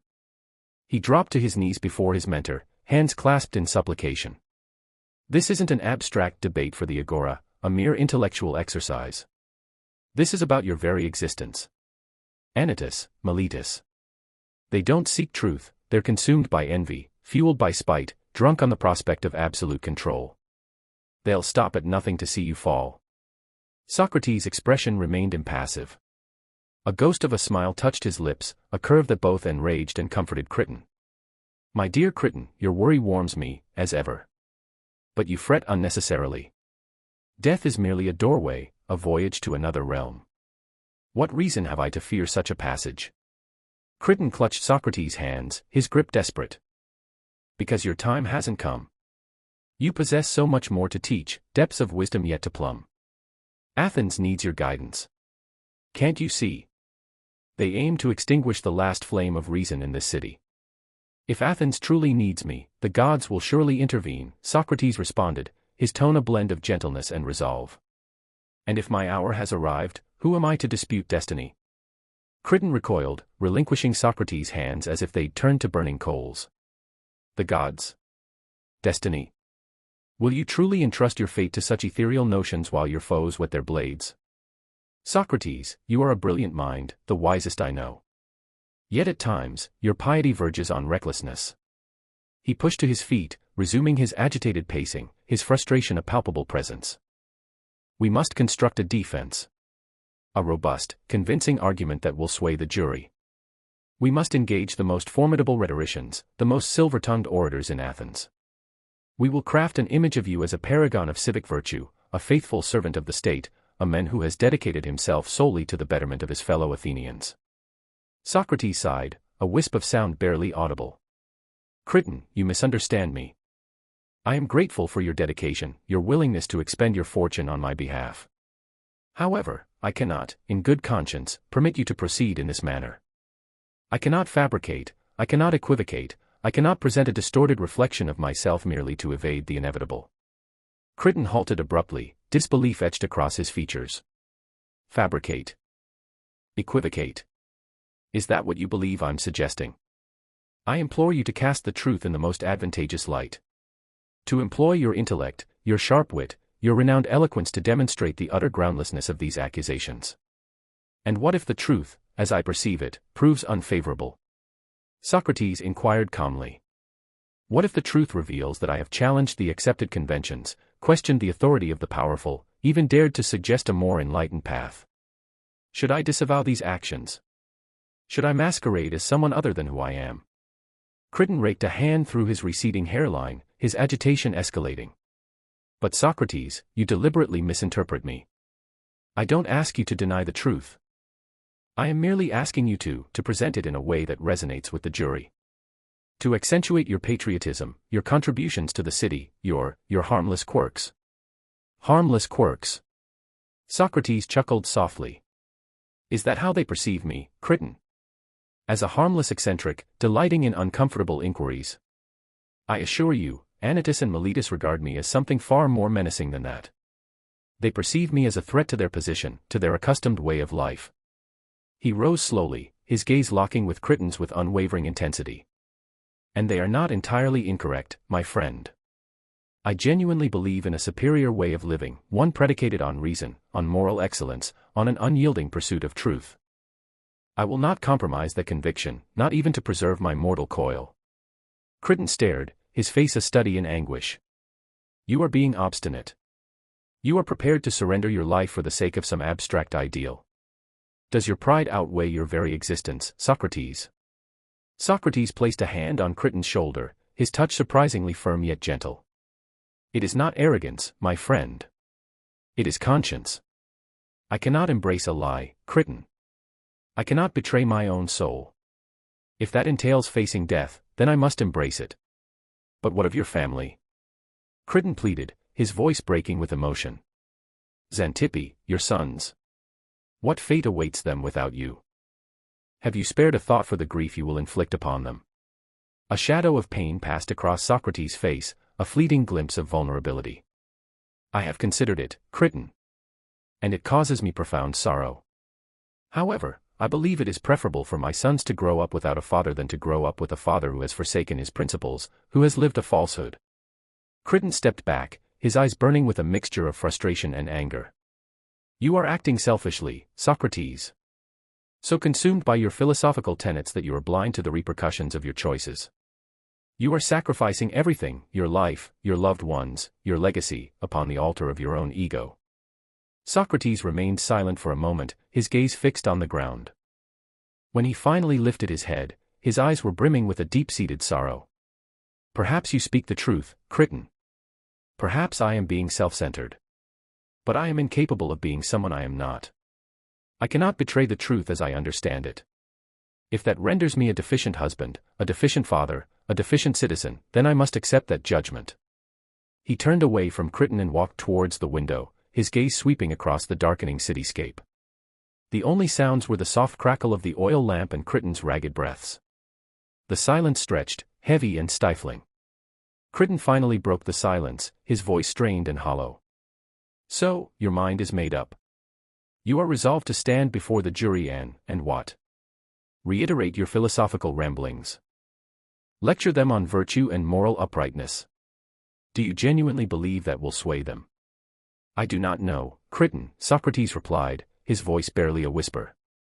I only know that I must express the truth, as I perceive it. I must defend my convictions, even if it means facing annihilation. I am powerless to do otherwise. Crichton shook his head in utter disbelief. You are incorrigible, Socrates. Utterly, irrevocably incorrigible. He turned and moved towards the doorway, his shoulders slumped in defeat.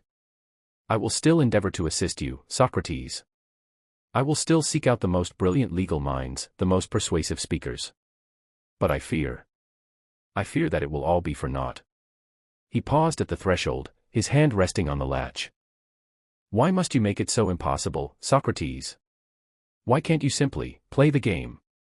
Why can't you bring yourself to say what they wish to hear? Socrates turned back to face him, his eyes filled with a mixture of compassion and regret.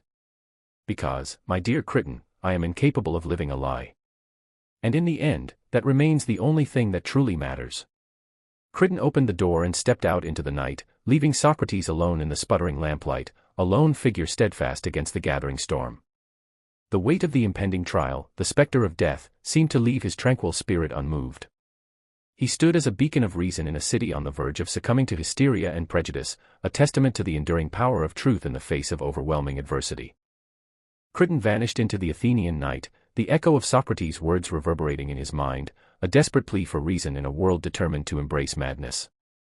Facing the court, the Knicks hummed with a stifled expectancy, an invisible burden pressing on the multitude gathered there. Sunlight flashed from the guardians' helmets, their spears a steely, implacable wall. The jurors, 500 faces, each a study in doubt, curiosity, or outright loathing, melded into a single, judgmental entity. Socrates, a beacon of composure amidst the brewing storm, stood before them. His usual plain tunic, its undyed fabric a pointed contrast to the opulent attire of some present, marked him as different. Weather-beaten feet, hardened by decades navigating Athenian paths, were firmly rooted to the stage's crude planks. His gaze held no trace of fear, only deep resolve. Turning down a carefully crafted speech from a professional wordsmith, he intended to deliver his own truth, or remain silent. The crowd quieted as Socrates began.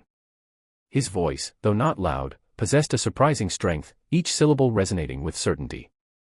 Men of Athens, he started, his eyes sweeping across the assembled throng, I understand I face accusations of corrupting the young and disrespecting our city's gods. A low murmur spread through the crowd, a rustling tide of whispers and shifting cloths. Anytus and Miletus, prominent figures among the accusers, exchanged a curt, satisfied look. Socrates pressed on, his voice steady. These are grave charges, wounds aimed at the very heart of our society.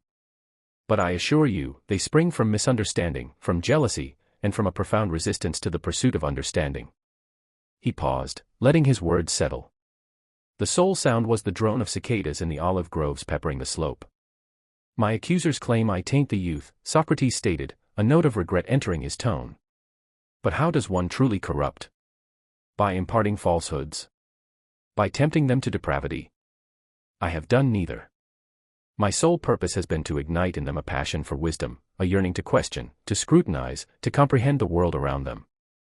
He gestured to the assembly, his arm describing a wide arc. I have spent my days in conversation, seeking out those who profess knowledge and exposing the weaknesses in their thinking. I have challenged the assumptions of politicians, poets, and artisans alike, not from malice, but from a genuine craving for truth. A young man near the front, his expression bright with admiration, nodded in agreement. An older juror, conservatively dressed, frowned, his lips pursed in disapproval. And what is this truth I seek? Socrates inquired, his voice gaining intensity. It is not the truth of appearances, the shallow verities we accept without a second thought. It is a deeper, more significant truth, one buried beneath layers of bias, ignorance, and self-deceit. He leaned forward, his gaze locking with the jurors. I believe a life unexamined is a life wasted. We must constantly challenge our convictions, our values, our assumptions, if we are to live truly virtuous lives. This is the essence of my philosophy, and this is what my accusers seek to suppress. Turning to the charge of impiety, he said, I stand accused of disbelief in the city's gods. Yet, I have always endeavored to comprehend the divine, to capture the spirit of reverence. If I question the tales told of the gods, it stems not from disrespect, but from a desire for a more profound understanding of their essence. He paused, letting his words resonate. Is it truly irreverent to pursue a deeper comprehension of the divine? Is it irreverent to strive for a more virtuous existence? A wave of murmurs washed through the crowd, some heads nodding in accord, others shaking in disagreement. The faces of the jurors mirrored a spectrum of emotions, bewilderment, resentment, curiosity, even a spark of comprehension. Socrates proceeded to recount his interactions with prominent citizens, his relentless probing of their supposed knowledge. He spoke of the frustration and animosity his methods often stirred, the discomfort of being questioned and exposed. I know I have created enemies, he conceded, but I have done so not out of spite, but because I believe the pursuit of truth outweighs personal comfort or public approval. He recalled the Delphic oracle's pronouncement that he was the wisest man in Athens, and how this declaration had prompted him to examine the claims of others to wisdom. I came to understand that my wisdom, if it could be called that, lay in realizing the extent of my own ignorance, he elucidated. I was aware of my limitations, while others, confident in their own knowledge, remained blind to their lack of understanding. Socrates detailed specific instances where he had challenged the opinions of esteemed figures, recalling the particulars of conversations with politicians, poets, and artisans. He described how he had unveiled the inconsistencies in their arguments, the fallacies in their reasoning, the limitations of their knowledge. He turned his gaze toward Anytus and Meletus, his eyes reflecting a mix of sorrow and defiance. These men, he said, his voice vibrating with controlled anger, seek to silence me, not because I have committed any offense, but because I have dared to challenge their authority, to expose their ignorance, to question their values. Anytus fidgeted in his seat, his face reddening with rage. Meletus, his eyes narrowed, returned Socrates' stare with unwavering animosity. They fear truth, Socrates declared, his voice becoming more forceful. They fear the power of inquiry, the unsettling force of critical thought. They seek to maintain the established order, to safeguard their own power and privilege, even at the cost of wisdom and virtue. He turned back to the jury, his gaze beseeching. I am an old man, he said, his voice softening slightly. I have lived a long life, and I have always strived to live according to my principles. I have never sought riches or influence or renown. My sole desire has been to comprehend the world and to live a virtuous existence. He paused, allowing his words to permeate the air. The silence was now complete, save for the occasional rustle of leaves in the nearby trees. I am not a gifted speaker, Socrates resumed, his voice now touched with humility. I have not mastered the art of persuasion, the craft of rhetoric. I speak plainly and directly, without adornment or deceit. He looked directly at the jurors, his eyes brimming with sincerity. I ask you, not to be swayed by my lack of eloquence, but to consider the truth of my words. Do not condemn me for challenging your assumptions, for questioning your beliefs, for compelling you to examine your own lives. Instead, embrace the spirit of inquiry, the pursuit of wisdom, the love of truth. He spread his hands, palms open in a gesture of entreaty. I have nothing more to add. I stand before you, prepared to accept whatever judgment you deem just. But I implore you, before you cast your votes, to consider the implications of your decision. To silence me is to silence the very pursuit of truth. To condemn me is to condemn the spirit of inquiry that has made Athens the great city it is. Socrates stepped back, his head held high, his gaze unwavering. The silence lingered, thick and heavy, as the jurors wrestled with his words. The fate of Socrates, and perhaps the fate of Athens itself, hung suspended. The sun blazed down relentlessly, casting elongated shadows across the Pnyx as the jurors prepared to deliberate. The air throbbed with the unspoken question, would they choose enlightenment, or would they choose ease? Would they welcome wisdom, or succumb to apprehension? Honesty and arrogance. A glisten beaded on Socrates' forehead, reflecting the faint light that managed to penetrate the high windows of the Athenian courtroom. He refused to dab it, unwilling to betray any inner turmoil. Before him sat the jury, a mosaic of Athenian visages ranging from the intensely curious to the openly scornful. He had spoken, it felt like an eternity, exposing his core beliefs, his methodology, the very reason for his existence. Yet, a palpable resistance thickened in the air, a congealing of dissent. Perhaps he had been too candid. He noticed a juror, a burly fellow with working man's hands and a sun-beaten complexion, give a slow, almost imperceptible shake of his head, a gesture of dismissal, pure and simple. The man's gaze, dark with suspicion, remained stubbornly fixed on the floor, his jaw tight, a small sign, but devastatingly effective. Socrates forged ahead, propelled by the unyielding engine of his convictions. I have revealed, he proclaimed, his voice echoing in the chamber, that those who profess knowledge often possess only its semblance. I have argued that genuine wisdom resides in acknowledging one's own limitations, in the persistent pursuit of understanding, in a perpetual questioning of all things.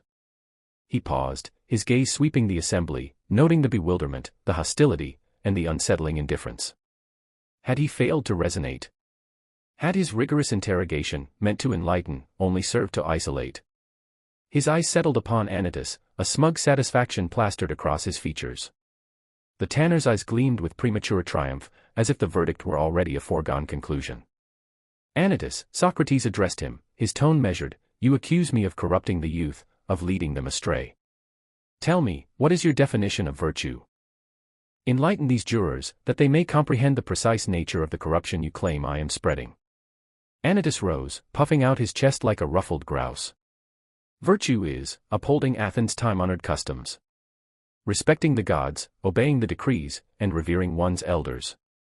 It is the antithesis of endless questioning, which undermines the very bedrock of our society. Socrates offered a smile, gentle, almost pitying. But Anytus, is there virtue in blindly adhering to customs without grasping their purpose? Is it virtuous to submit to laws that are unjust? Does virtue lie in honoring elders who are either ignorant or corrupt? Anytus sputtered, his face flushed. You twist my words. You deliberately misconstrue everything I utter. On the contrary, Anytus, Socrates countered, still composed, I am merely asking you to engage your intellect, to scrutinize your own convictions. Is that truly so heinous?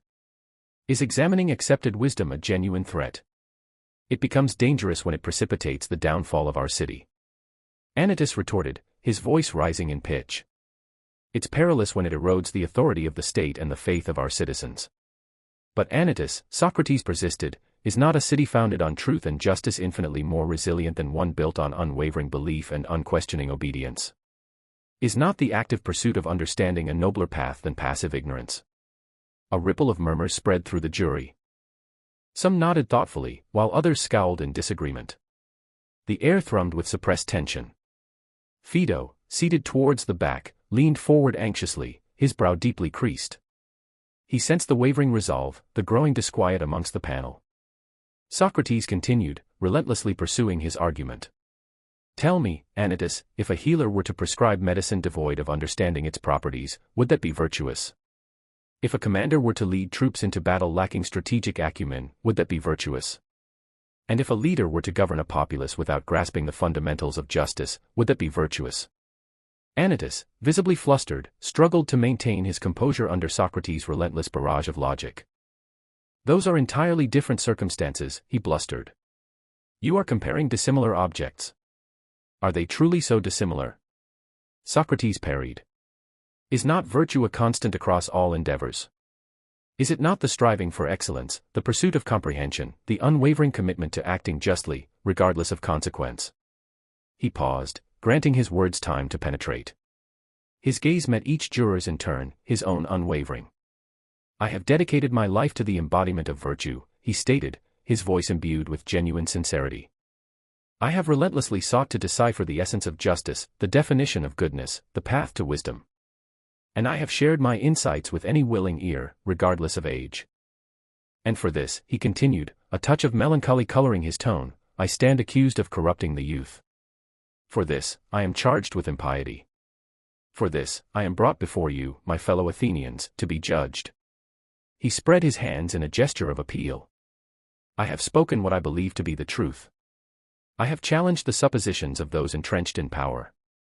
I have dared to question the established order. If that constitutes a transgression, then I concede my guilt. His hands lowered, his gaze hardening. But I maintain that it is no crime. I believe it to be a duty. A duty to ourselves, to our city, and indeed, to the gods themselves. He paused, drawing a deep breath. I have nothing further to add. He remained silent, awaiting the jury's response. The murmuring intensified, more agitated now. Some jurors exchanged bewildered glances, while others glared at Socrates with undisguised animosity. The stout man with calloused hands shook his head again, this time with greater emphasis. Sensing a decisive shift, Anytus seized the moment. You hear him, Athenians, he thundered, his voice dripping with contempt. He confesses his guilt. He admits to challenging the authority of the state and the sanctity of our beliefs. He proclaims it his duty to question everything, to dismantle the foundations of our society. He jabbed a finger at Socrates, his face twisted with fury. He is a dangerous individual. A subversive element. A menace to all we hold sacred. He turned to the jurors, his voice now laced with urgency. I implore you, Athenians, do not be misled by his clever rhetoric and deceptive promises. Do not allow him to taint your minds and poison your hearts. Convict him. Safeguard our city. Uphold our traditions.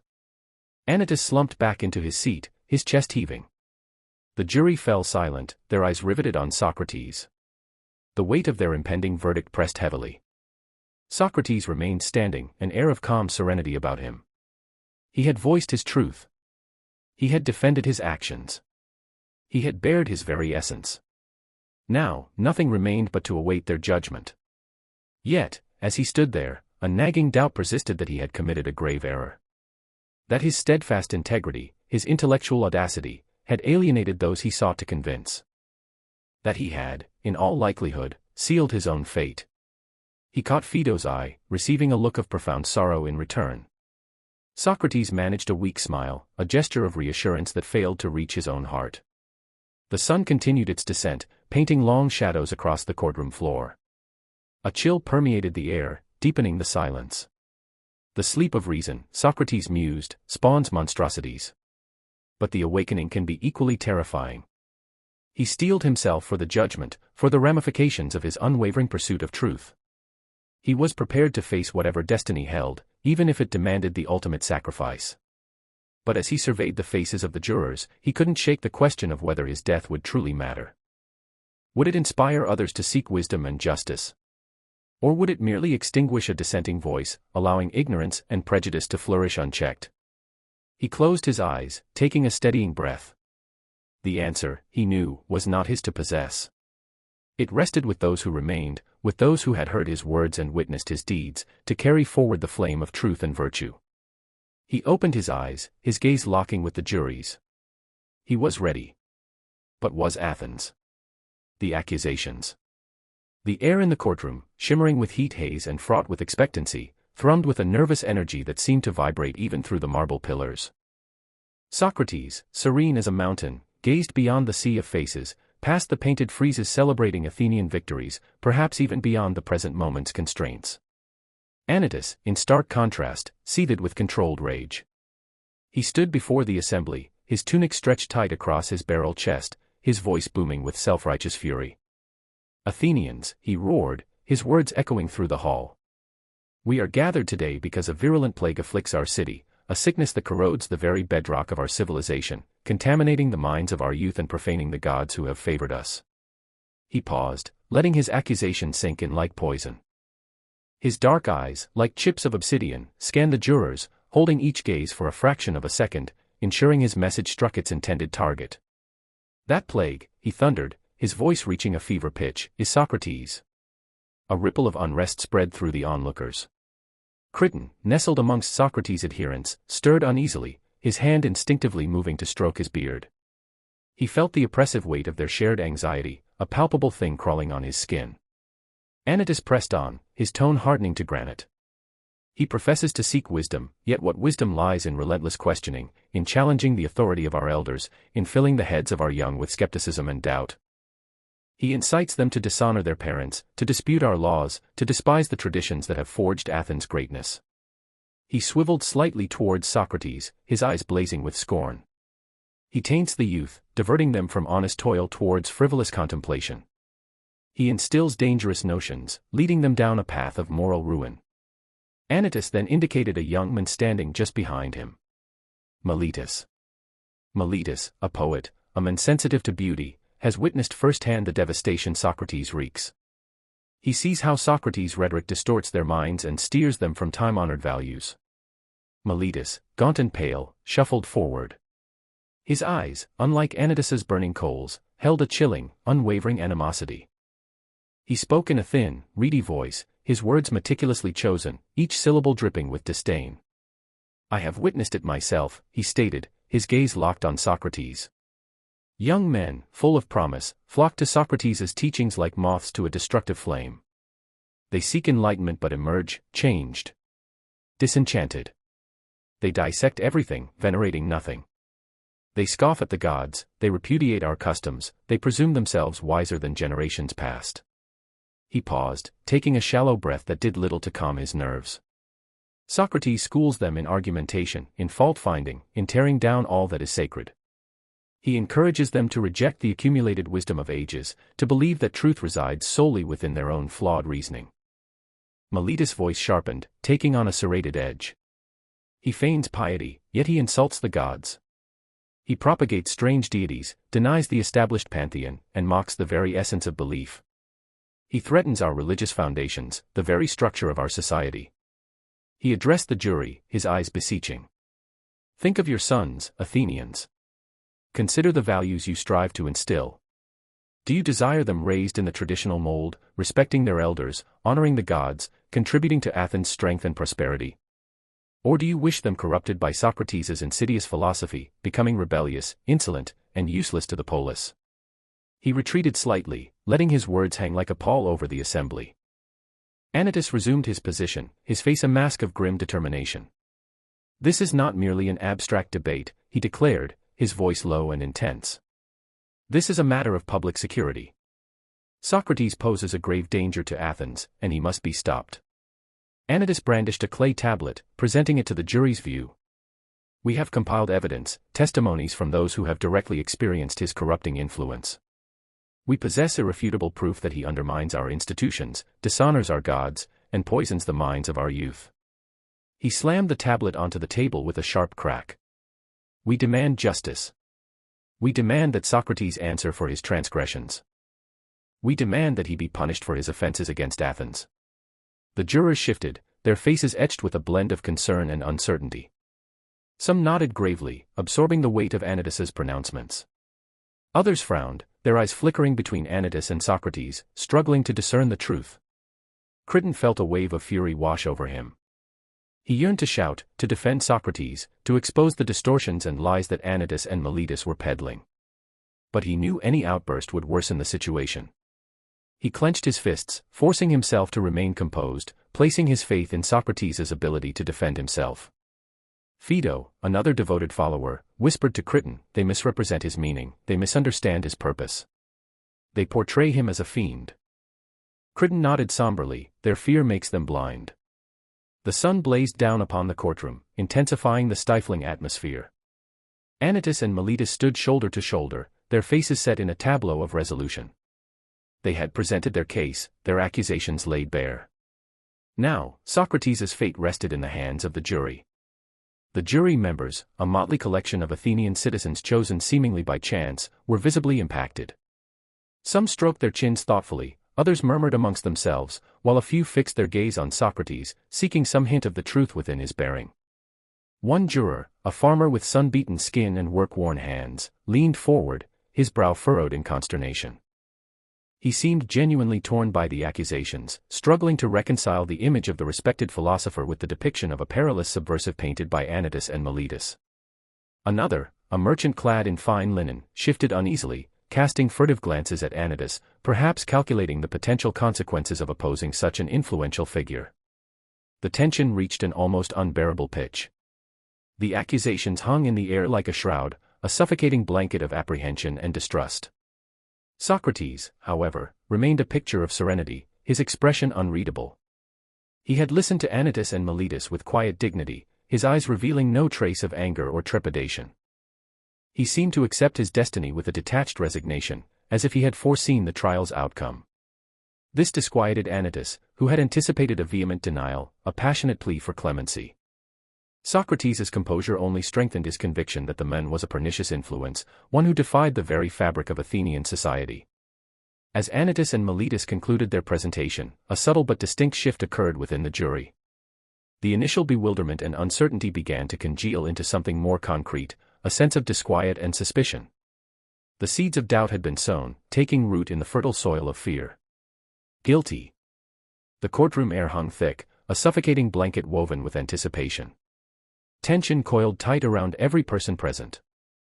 The scrape of linen and a solitary cough punctuated the stifling quiet, each sound magnified to an unsettling degree. Judgment Day had dawned. Jurors, each a microcosm of Athenian society, began their solemn march. They advanced towards the bronze receptacles, faces carved with the gravity of their decision. Some moved with a resolute stride, jaws clenched, eyes fixed on some distant, invisible point. Others, burdened by the task, shuffled forward, shoulders stooped, gazes averted. Anytus, barely masking his triumph, observed the procession like a predator sighting its prey. His eyes, glittering with malice, darted between the jurors and Socrates before he nudged Meletus and whispered something lost to the room. Meletus responded with a cruel, thin-lipped smile. Socrates, a beacon of composure amidst the brewing storm, stood before them. His gaze, clear and unwavering, swept over the scene with detached observation. There was no hint of fear, anger, or bitterness. He appeared a mere spectator to a play, its outcome somehow separate from himself. Hands clasped loosely before him, posture ramrod straight, brow smooth, he seemed to embody the very principles he championed: wisdom, courage, and unwavering justice. Among Socrates' followers, Crichton felt a cold fist clench his gut. He scrutinized the jurors, desperate to decipher their intent.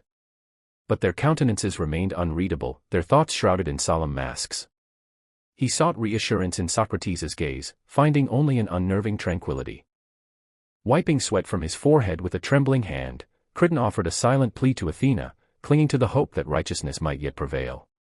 The urns filled, each deposit a miniature reckoning of Socrates' life. The weight of those metal tokens felt immense, threatening to crush not just a man but the very essence of an ideal.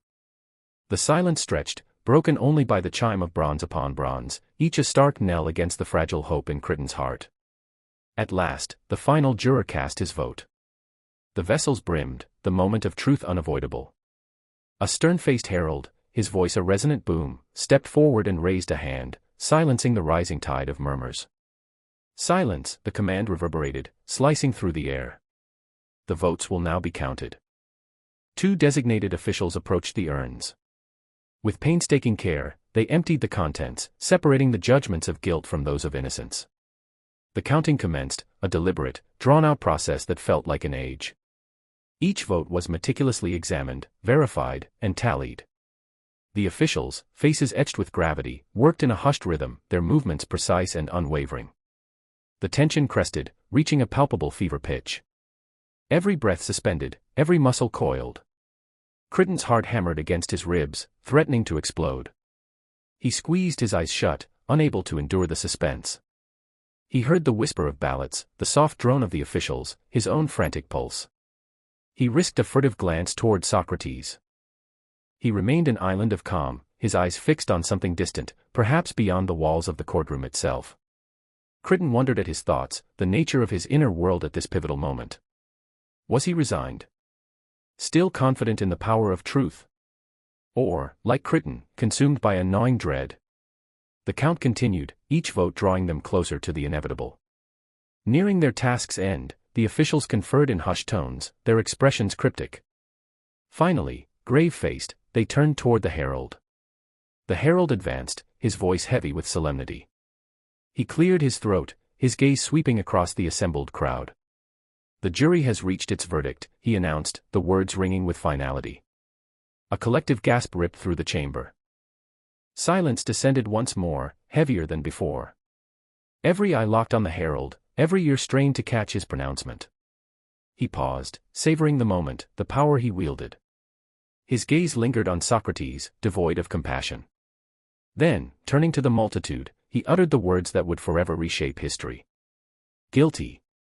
The single word hung, a death sentence echoing through the hall.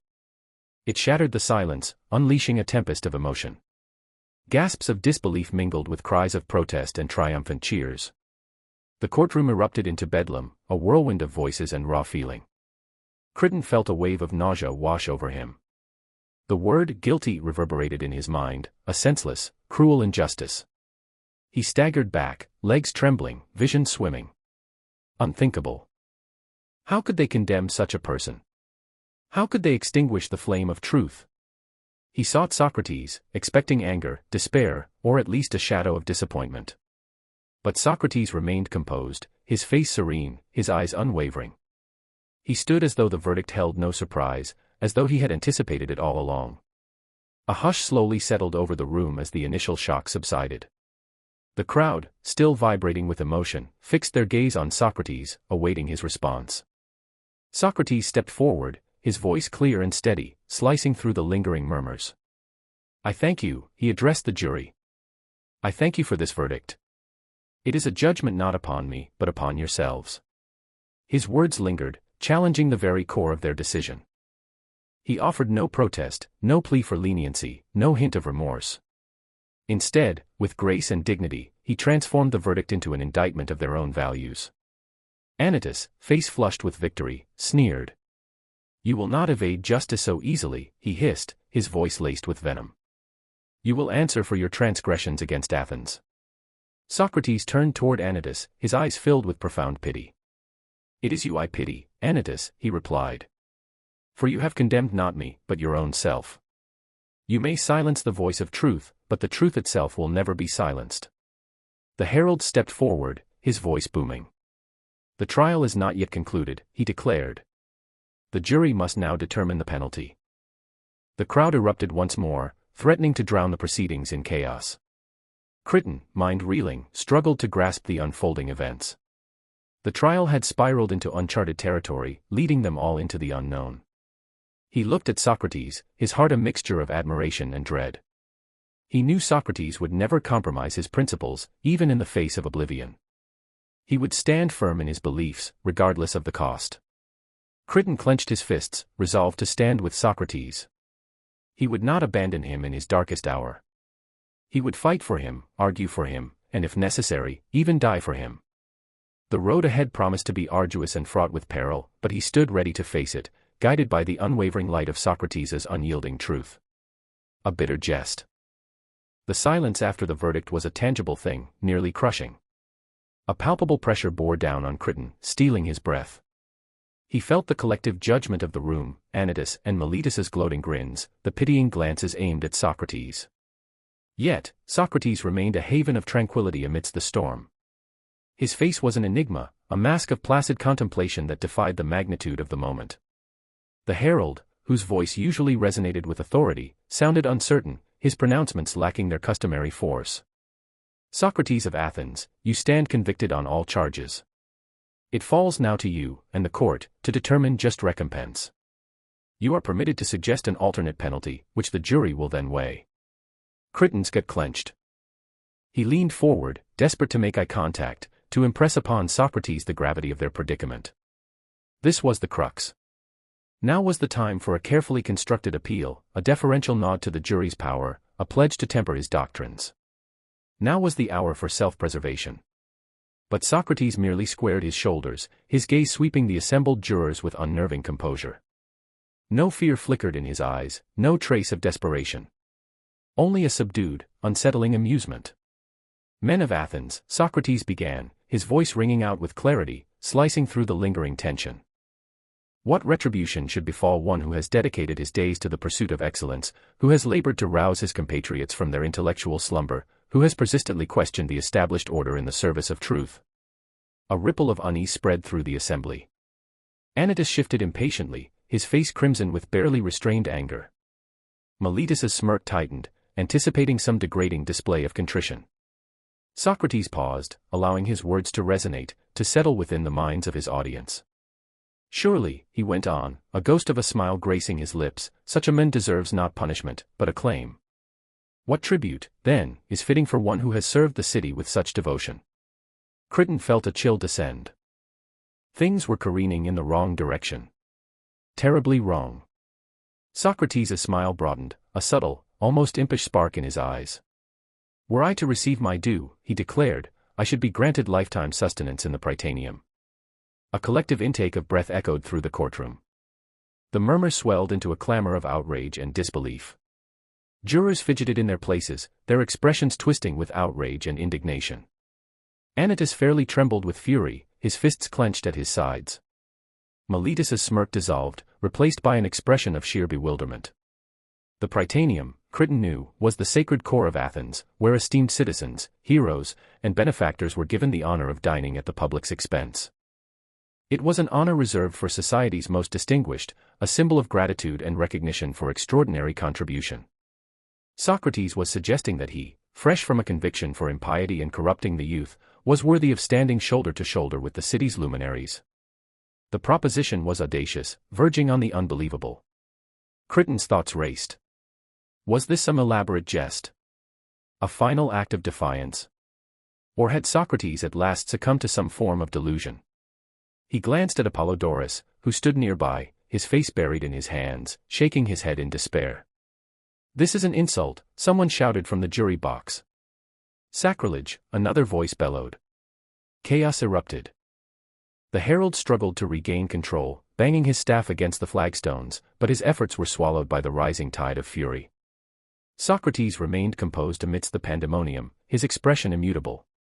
He appeared utterly untouched by the tempest he had unleashed. Crichton forced his way through the throng, desperate to reach Socrates, to somehow reason with him, to salvage the situation before it completely disintegrated. "Socrates," he implored, his voice barely audible above the din, "please, reconsider. This is not helping matters. You're only making it worse." Socrates turned to him, his eyes holding a curious blend of amusement and pity. "Crichton, dear friend," he said, his voice gentle but firm. "Why should I dread death? Death may be a great boon. It could be a liberation from all the anxieties and uncertainties of this world. But to live in disgrace, to betray my principles, to compromise my truth, that is a fate far graver than death." Crichton stared, rendered speechless. He knew argument was futile. Socrates had cast his die. He would not yield, not even facing the abyss. The turmoil in the courtroom gradually lessened, replaced by a palpable, simmering resentment. The jurors, still simmering with indignation, glared at Socrates with open hostility. The herald, his face ashen, finally managed to restore a semblance of order. "Socrates," he said, his voice wavering slightly. "The jury has heard your submission. Do you have anything further to add?" Socrates paused, his gaze traversing the faces of the jurors, searching, perhaps, for a flicker of comprehension, a spark of compassion. But he encountered only animosity and ill will. "Yes," he said, his voice resonating with resolve. "I propose a more realistic penance. Being of modest means, I can offer a fine. I suggest 1 mina of silver." A mina, Crichton knew, was a notable sum, yet far less than a wealthy man would proffer. It was a token, a symbolic acknowledgement of the court's jurisdiction, but unlikely to placate the jury. Once again, the chamber exploded. This time, the anger was sharpened with scorn. 1 mina, someone sneered. "He mocks us. He thinks us fools," another bellowed. Socrates stood resolute, his gaze fixed on some distant point beyond the confines of the room. He seemed detached from the proceedings, as if merely a spectator, watching a drama unfold. Crichton felt the weight of the moment crush him. He knew that Socrates was sealing his doom, deliberately goading the jury, testing the limits of their patience. But he also knew he couldn't abandon him, he had to stand by him, no matter the consequences. The herald, his voice barely a murmur, turned to the jury. "Men of Athens," he said, "you have heard the defendant's proposals. It is now your duty to deliberate and determine the appropriate punishment." The jurors rose from their seats, their faces grim and set. They filed out of the courtroom, heading to a separate chamber to reach their decision. Crichton watched them depart, his heart sinking with foreboding. Socrates had little chance of escaping severe retribution. He had defied the court, challenged their authority, and insulted their intelligence. He had made it clear he would not compromise his principles, even at the cost of his life.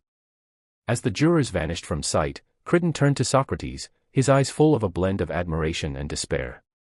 "Why, Socrates, why?" he asked, his voice barely audible. "Why did you do this? Why provoke them so?" Socrates smiled, a sad, knowing smile. "Crichton, dear friend," he said, "you fret too much over the opinions of others. You are concerned with what people will think of me, what they will say of you. But I do not fear death. I only fear betraying my own conscience." He paused, his gaze intent on Crichton's face. "Do you understand, Crichton?" he asked. "It is not merely existence that matters, but the good existence. And the good existence is that which is lived in accordance with virtue and truth." Crichton nodded slowly, his heart heavy with sorrow. He grasped Socrates' words, but he couldn't embrace them. He couldn't reconcile himself to the thought of losing his friend, his mentor, his guide. They stood in silence for a long while, the weight of the impending decision palpable in the air. The courtroom was nearly deserted now, save for a few loyal followers who lingered, their faces etched with anxiety and lament. Crichton looked at Socrates, at his serene, composed face, and knew he couldn't alter his path. He could only stand by him, offering what support he could, until the very end. Sunlight streamed through the tall windows, casting elongated shadows across the stone floor. The atmosphere was heavy, saturated with expectation. The slumber of reason, Crichton reflected, breeds monsters. And Athens, it seemed, was on the verge of birthing one. The sentence. The courtroom air, thick enough to taste, vibrated with anticipation. Socrates, seemingly unaffected, sat serenely, his attention directed towards some invisible point beyond the worn flagstones. The jurors, arranged in their tiers, rustled, cleared their throats, and shifted uncomfortably, their expressions a volatile mix of dread and steely resolve. The previous ballot, so narrowly decided against him, had sown seeds of doubt, a persistent murmur of conscience threatening to undermine their carefully constructed judgment. Miletus, Anytus, and Lycon conferred in hushed tones, their anxious whispers a discordant melody against the heavy quiet. Anytus, complexion ruddy with barely contained fury, gestured emphatically, plainly attempting to bolster his companion's flagging conviction.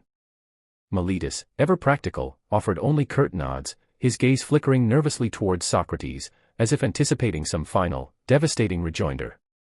Lycon, wan and spectral, seemed to fade into the shadows, a mere instrument of their schemes. The herald, whose resonant voice had once proclaimed triumphs and victories, now cleared his throat with noticeable reluctance. "Jurors," he announced, his voice reverberating through the vast chamber, "you have heard the defendant's proposal. You must now vote again, determining the fitting penalty." A wave of movement rippled through the jury as each man reached for his voting pebble, one dark, one light. The sheer weight of their decision, the potential ramifications, pressed upon them like a tangible burden. One by one, they approached the bronze vessel, their faces masks of solemnity. Some faltered, their hands trembling almost imperceptibly as they deposited their pebble. Others seemed to savor the moment, their movements decisive, edged with a chilling finality. Apollodorus, who had been lurking near the entrance, his usual exuberant manner replaced by a haunted silence, could endure it no longer. He surged through the crowd, his gaze riveted on Socrates. He longed to cry out, to implore, to shatter the philosopher's unnerving composure. But the word snagged in his throat, choked by a despair so profound it threatened to engulf him. The final juror cast his vote. The herald stepped forward, his face grave. He carefully secured the urn and, with practiced efficiency, began the count. The silence stretched, taut and agonizing, broken only by the dull clink of each pebble as it fell into the counting dish. Socrates remained impassive, his demeanor tranquil, almost aloof. He seemed to observe the proceedings from a distance, a dispassionate observer rather than the central figure in this unfolding tragedy. This incensed Apollodorus, who felt Socrates should be fighting tooth and nail, not calmly accepting this outcome as if it were inconsequential. The herald completed his tally, his face drained of color.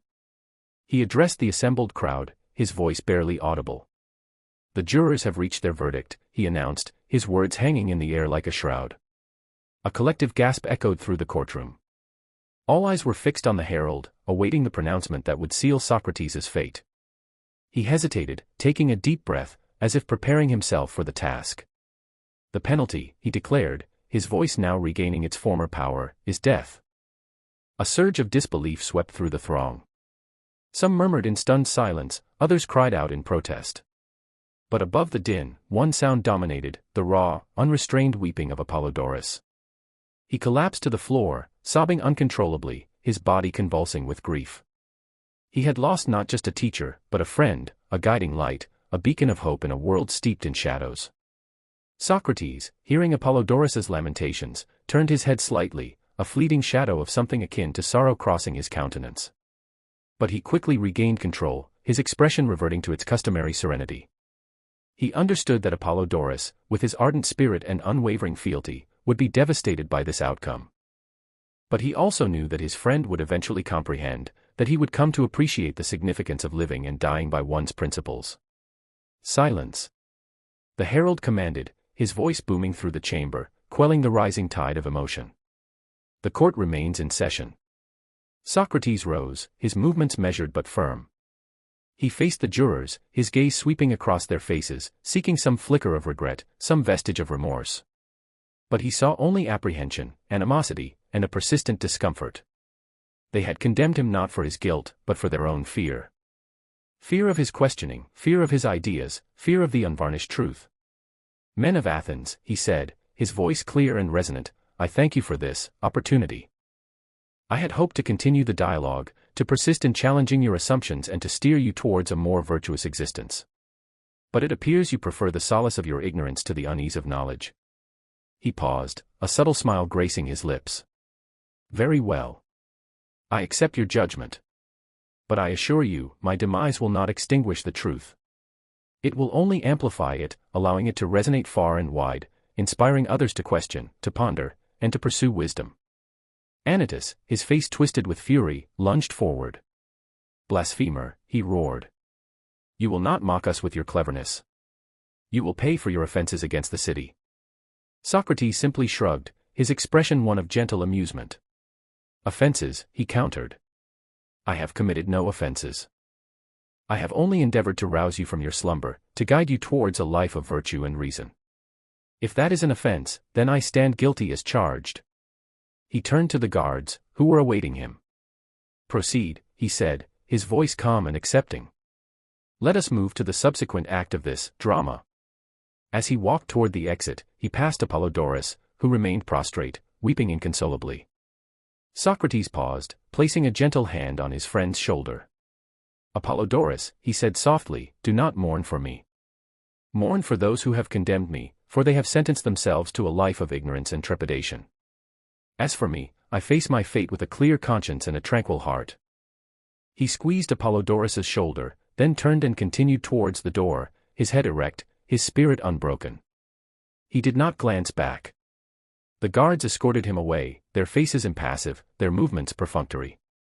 The crowd parted before them, a sea of faces reflecting a mixture of awe, dread, and regret. As Socrates vanished through the doorway, the courtroom fell silent once more. The sole sound was the stifled sobs of Apollodorus, a lament for a lost comrade, a lost mentor, and a missed chance for Athens to embrace wisdom and verity. The sleep Socrates courted was not that of oblivion, but of reason in a city shackled by its own fears. The hemlock was more than a poison, it was a testament to the venom that had infected the hearts and minds of the Athenian populace. A venom born of ignorance, prejudice, and the dread of enlightenment. Escape. The cell door slammed, the metallic resonance swallowed by the close confines of the stone chamber. A solitary lamp sputtered, painting the damp walls with elongated, restless shadows. Crichton found Socrates settled on his pallet, lost in what appeared to be serene introspection. The air was thick with the stagnant odor of wet stone and a faint aura of finality. Socrates, Crichton began, his voice strained with suppressed emotion, are you asleep? The philosopher's eyes opened, his expression tranquil. Not sleeping, Crichton, merely grappling with a stubborn counter-argument. Welcome. Tell me, what compels this visit at such a late hour? Crichton dragged a crude stool forward, the screech of wood against stone a harsh counterpoint to the still atmosphere. He wrung his hands, his gaze skipping nervously around the space as if charting phantom escape routes. Socrates, this is lunacy. You can't simply accept this blatant injustice. Socrates arched a brow. Injustice? Or the will of Athens, dispensed according to her laws? Laws. Crichton spat the word. Of what use are laws that condemn an innocent man? One who has only served this city's best interests. Such questions are best left to minds greater than mine, dear Crichton. Speak plainly. Your disquiet hints at more than philosophical objections. Crichton leaned in, lowering his voice to a hushed urgency. Socrates, arrangements have been made. It's possible. You can flee. Socrates remained still, his gaze steady. Escape. From death's embrace. From this travesty. The guards are amenable. I have friends in Thessaly who will provide sanctuary. Cost is no consideration. We could be leagues from Athens before dawn. Crichton's voice trembled with entreaty, his eyes pleading for agreement.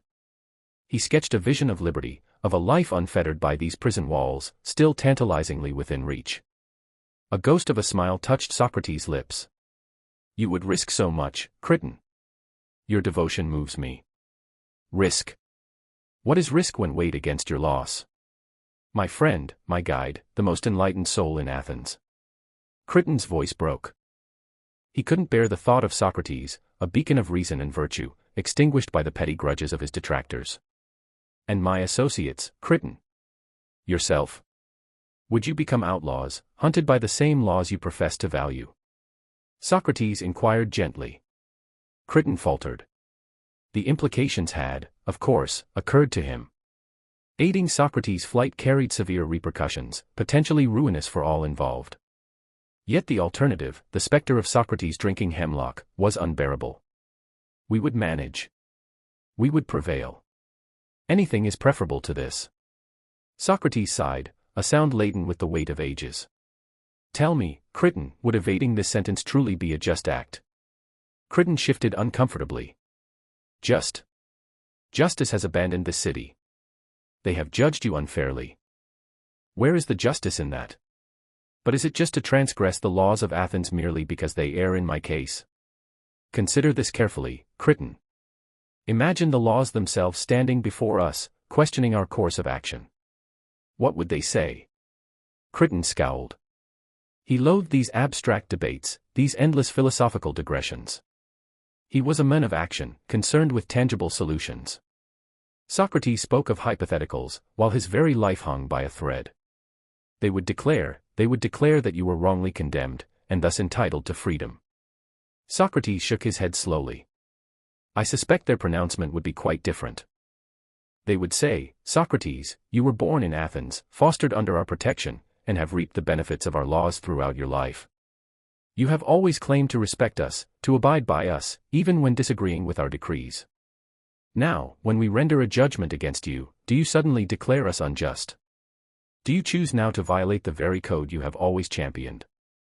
Crichton remained quiet, his brow deeply creased. He knew Socrates was, in some respect, correct. Socrates had consistently advocated for respect for the law, even when questioning its validity. But this was different, surely. This was a matter of survival. And what would I respond, Crichton? Would I claim the laws are unjust because they have condemned me? Would I proclaim myself above the law, entitled to special dispensation? Would I betray the very tenets by which I've lived? Socrates continued, his tone measured but firm. But Socrates, Crichton protested, you betray no tenets. You are preserving your own life. Is not self-preservation an inherent right? Self-preservation at the price of principle? At the expense of my integrity? Is life worth inhabiting if purchased with dishonor? Socrates countered. He paused, allowing his words to resonate. The flickering lamplight threw restless shapes upon his face, emphasizing the deep furrows etched by years of deep thought. Imagine, Crichton, I were to flee. Where would I venture? What would I become? Would I spend my remaining years lurking in Thessaly, a fugitive from justice, forever glancing over my shoulder? Could I pursue my philosophical inquiries, surrounded by those who distrust and resent me? Would I be a finer man, a more virtuous man, living in exile, knowing I had defied the laws of my city? Crichton remained silent, unable to meet Socrates' unwavering gaze. He knew the answer. He knew Socrates would cease to be Socrates if he compromised his convictions, even to avert his own demise. And my companions, Crichton? What message would my flight convey to them? Would it encourage adherence to the law, or its dismissal when it serves their personal interests? Would it inspire the pursuit of truth and justice, or the elevation of self-preservation above all else? Socrates pressed on, his voice gentle yet unyielding. Crichton felt a surge of despair. He had come offering Socrates a lifeline, a chance to elude death's grasp. Yet Socrates refused to seize it, preferring to cling to his abstract principles, his unwavering commitment to uprightness. I comprehend your concern, Crichton. I recognize your actions stem from love and loyalty. But you must recognize that I cannot betray my own essence. I cannot contravene the principles that have shaped my very existence. To do so would be a far greater tragedy than mortality itself. Socrates spoke softly. But what of your sons, Socrates? Crichton asked, a note of desperation entering his voice. They are young. They need your guidance. How will they fare in this world without you? Socrates sighed once more.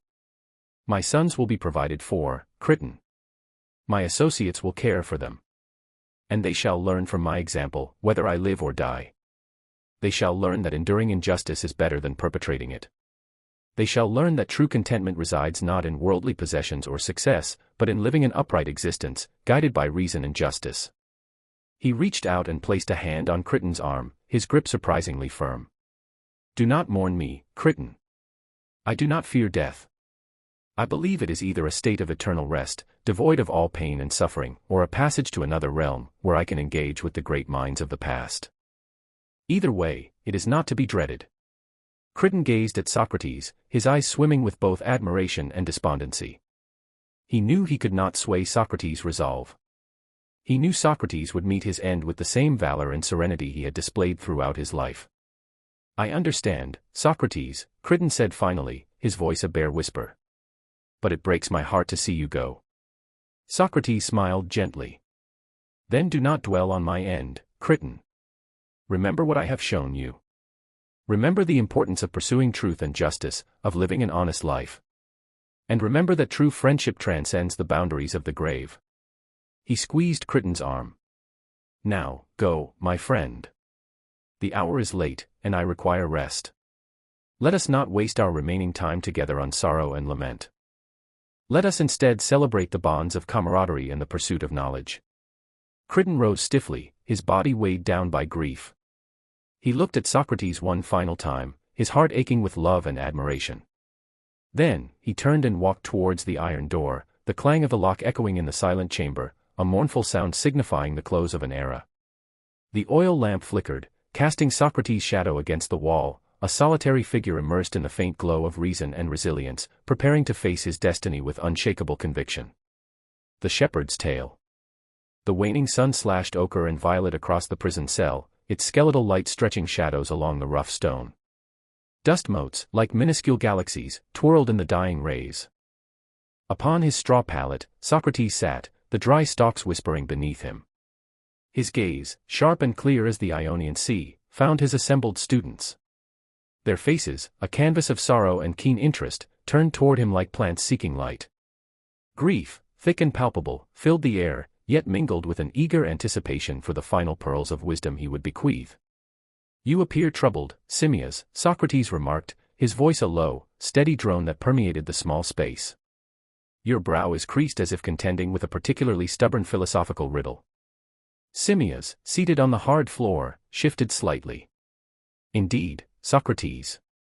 I wrestle with the implications of your choice. Your unwillingness to flee. It strikes me as an excessive reliance on a system that has unjustly condemned you. A system, if I may be blunt, demonstrably imperfect. A smile played on Socrates' lips, etching fine lines around his eyes. And is it not the philosopher's duty to question, to challenge, to scrutinize even the most entrenched beliefs? Your skepticism is commendable, Simmias. It's the fertile ground from which truth may blossom. But tell me, before we navigate this thorny issue further, have you pondered the essence of leadership? The burden one accepts when guiding others.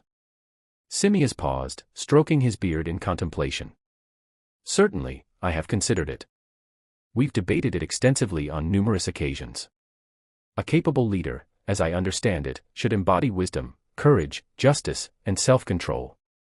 He should dedicate himself to the improvement of those he guides, steering them toward virtue and knowledge. Excellent, Socrates responded, nodding deliberately. But what if those being guided are less than receptive to virtue and knowledge? What if they possess, shall we say, a certain flock-like mentality? A wave of muted amusement rippled through the gathering, momentarily lifting the oppressive atmosphere. Even facing death, Socrates could elicit laughter and self-reflection. Ah, Simmias replied, a flicker of comprehension in his eyes. You refer, perhaps, to the common populace. Those readily influenced by rhetoric and susceptible to base desires. I speak of humankind, Simmias, in all its magnificent and infuriating complexity, Socrates clarified. To illustrate my point, permit me to share a story. A simple one, perhaps, yet containing a kernel of truth relevant to our present circumstance. He paused, inhaling deeply, and began. Imagine, if you will, a herder. Not particularly astute, nor particularly valiant. Merely an ordinary herder, entrusted with the care of a flock of sheep. These sheep, as is their wont, devote their days to grazing, bleating, and generally following one another in a rather unimaginative manner. They are, for the most part, satisfied. Satisfied, that is, so long as they have pasture to graze and a reasonably secure place to rest. The herder, also a man of uncomplicated tastes, is likewise content. He appreciates the tranquil solitude of the hills, the gentle cadence of the flock, and the occasional indulgence of fresh cheese. He believes he comprehends his sheep. He understands their habits, their anxieties, their limited wants. He furnishes them with sustenance and protection, shields them from predators when possible, and periodically shears them for their fleece. Now, one day, an atypical wolf appears. This is no mere predator driven by appetite. This wolf is shrewd, eloquent, and imbued with a disconcertingly philosophical nature. He observes the herder and his flock with a discerning eye, noting the herder's self-satisfaction and the sheep's complete lack of independent thought. The wolf, being an intellectual creature, resolves to engage the herder in discourse. He contends that the herder is not truly acting in the best interests of his flock. He emphasizes that the sheep are leading lives of unthinking obedience, exploited for their wool and ultimately destined for slaughter. He proposes that the herder should instead educate the sheep, teaching them to think independently, to question their existence, to aspire to a more elevated purpose. Simmias leaned in, his brow knitting together once more. And what was the herder's response? The herder, initially, was baffled. Socrates carried on. He had never before encountered such a wolf. He listened to the wolf's arguments, scratching his head in bewilderment. He acknowledged that perhaps the sheep's lives were not entirely enriching. But he also maintained that the sheep were, well, sheep. They lacked the capacity for abstract thought, for philosophical contemplation, for striving toward a higher calling. They were happy with their basic existence, and he, the herder, was providing them with that happiness. The wolf, however, remained unconvinced. He persisted in his arguments, growing increasingly fervent. He accused the herder of perpetuating a system of oppression, of exploiting the sheep for his own selfish advantage. He even implied that the herder was deliberately keeping the sheep uneducated, fearing that if they were to awaken to their true potential, they would rebel against him. The herder, growing increasingly irritated, finally lost his composure. He accused the wolf of being a dangerous subversive, a threat to the established order. He argued that the wolf's ideas were disruptive and impractical, that they would only incite chaos and discontent within the flock. And so, the herder, fearing the wolf's influence, drove him away. Socrates paused, his eyes scanning his students. The flock, naturally, remained entirely unaware of the entire exchange. They continued to graze, bleat, and follow one another, oblivious to the philosophical battle that had just transpired on their behalf. A prolonged silence settled upon the cell, broken only by the crackle of the straw and the distant city's drone. Simmias, his gaze locked on the floor, appeared lost in contemplation. Finally, he spoke. The herder represents the state, perhaps. And the wolf, you, Socrates. Socrates offered a smile. Perhaps. Or perhaps the herder represents any leader, any figure of authority confronted with the challenge of guiding others. And the wolf represents, well, any voice bold enough to question the accepted norm, to challenge ingrained beliefs, to advocate for change. But the herder was mistaken, wasn't he? Simmias persisted. He should have heeded the wolf. He should have endeavored to educate the sheep, to awaken them to their potential. Ah, but there lies the heart of the matter, Simmias, Socrates countered. Is it truly the herder's responsibility to force enlightenment upon his flock? Or is it his duty to furnish them with what they desire, with what they believe will bring them joy? And what if the sheep, given the option, would prefer to remain in their tranquil ignorance? Is it ethical to disrupt their peace, even if it is ostensibly for their own benefit? But ignorance is not bliss, Socrates. Simmias exclaimed, his voice rising slightly. Ignorance is a prison. It is a state of darkness and delusion. Surely, it is better to endure the pain of truth than to dwell in a comfortable falsehood. Perhaps, Socrates conceded. But pain is a potent deterrent, Simmias. And the apprehension of the unknown is a formidable adversary. Many would rather cling to their familiar illusions than confront the unsettling reality of their own limitations. So, what is the resolution? Simmias asked, his voice edged with frustration. Are we destined to be governed by herders who are more preoccupied with preserving the status quo than with nurturing genuine growth and understanding? The answer, my dear Simmias, lies not in condemning the herder, but in fostering a flock that is capable of discerning truth from falsehood, of demanding more from their leaders, of pursuing knowledge and virtue of their own volition, Socrates stated, his eyes shining in the fading light.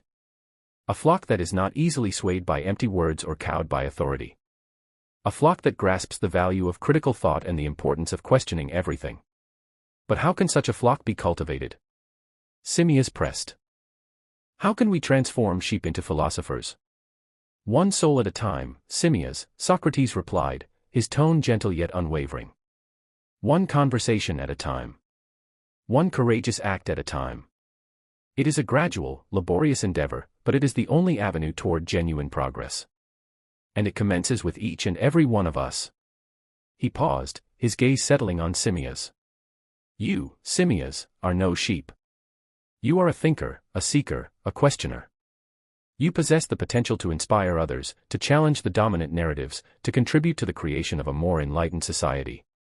Do not underestimate the power of your own voice.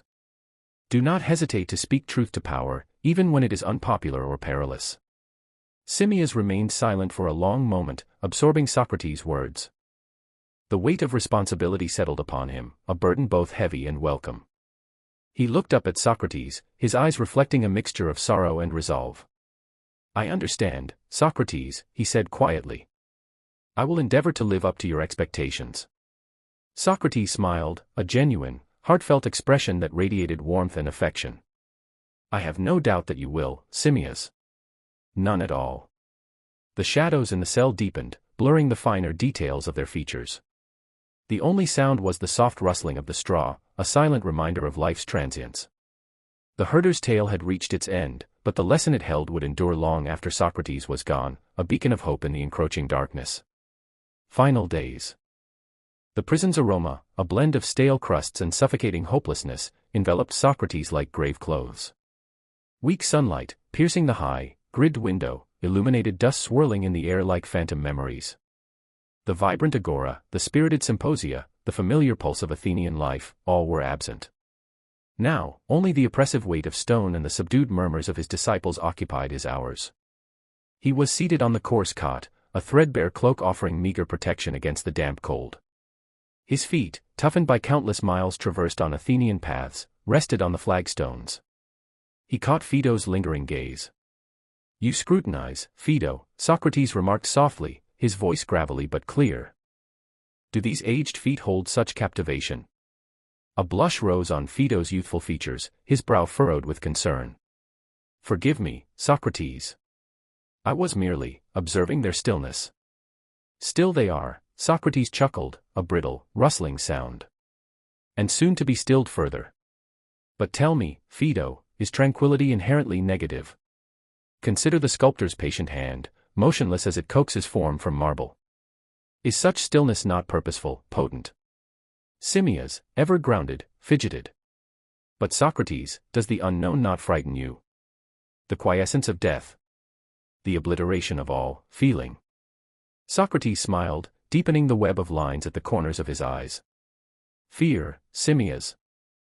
I've dedicated my existence to pursuing truth, and truth suggests death is either oblivion, a dreamless slumber, or a voyage to new realms.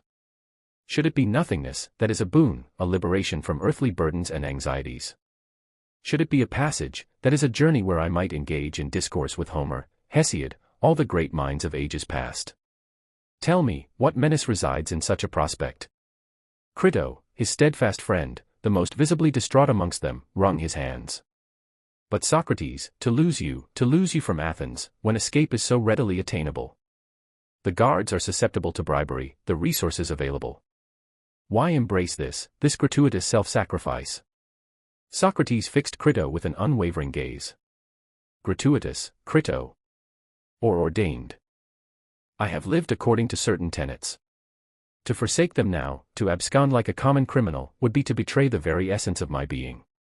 It would be to concede my accuser's claims, that I did, in fact, corrupt the youth, subvert Athenian law.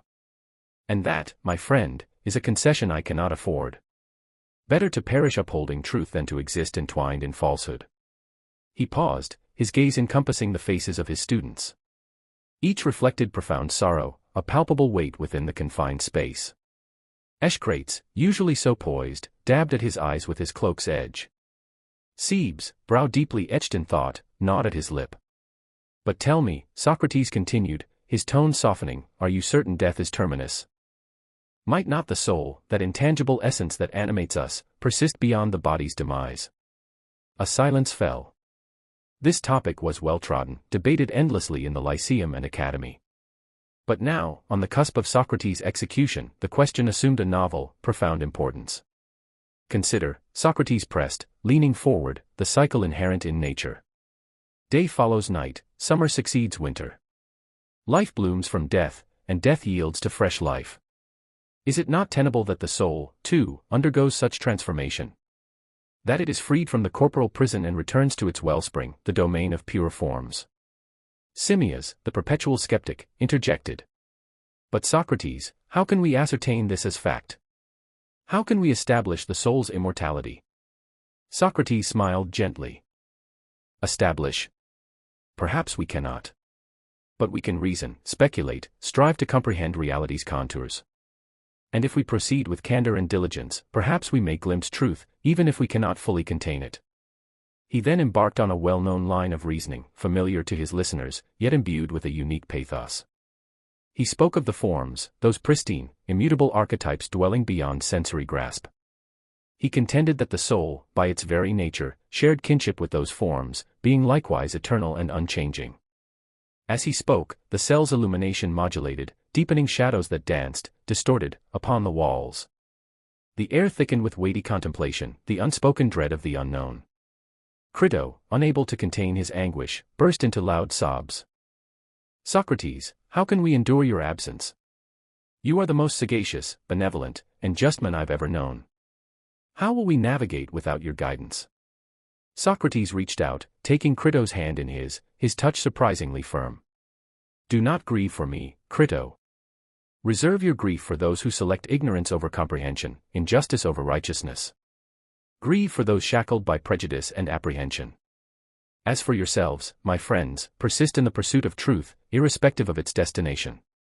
Do not fear inquiry, challenge, independent thought. That is the highest tribute you can bestow upon my memory.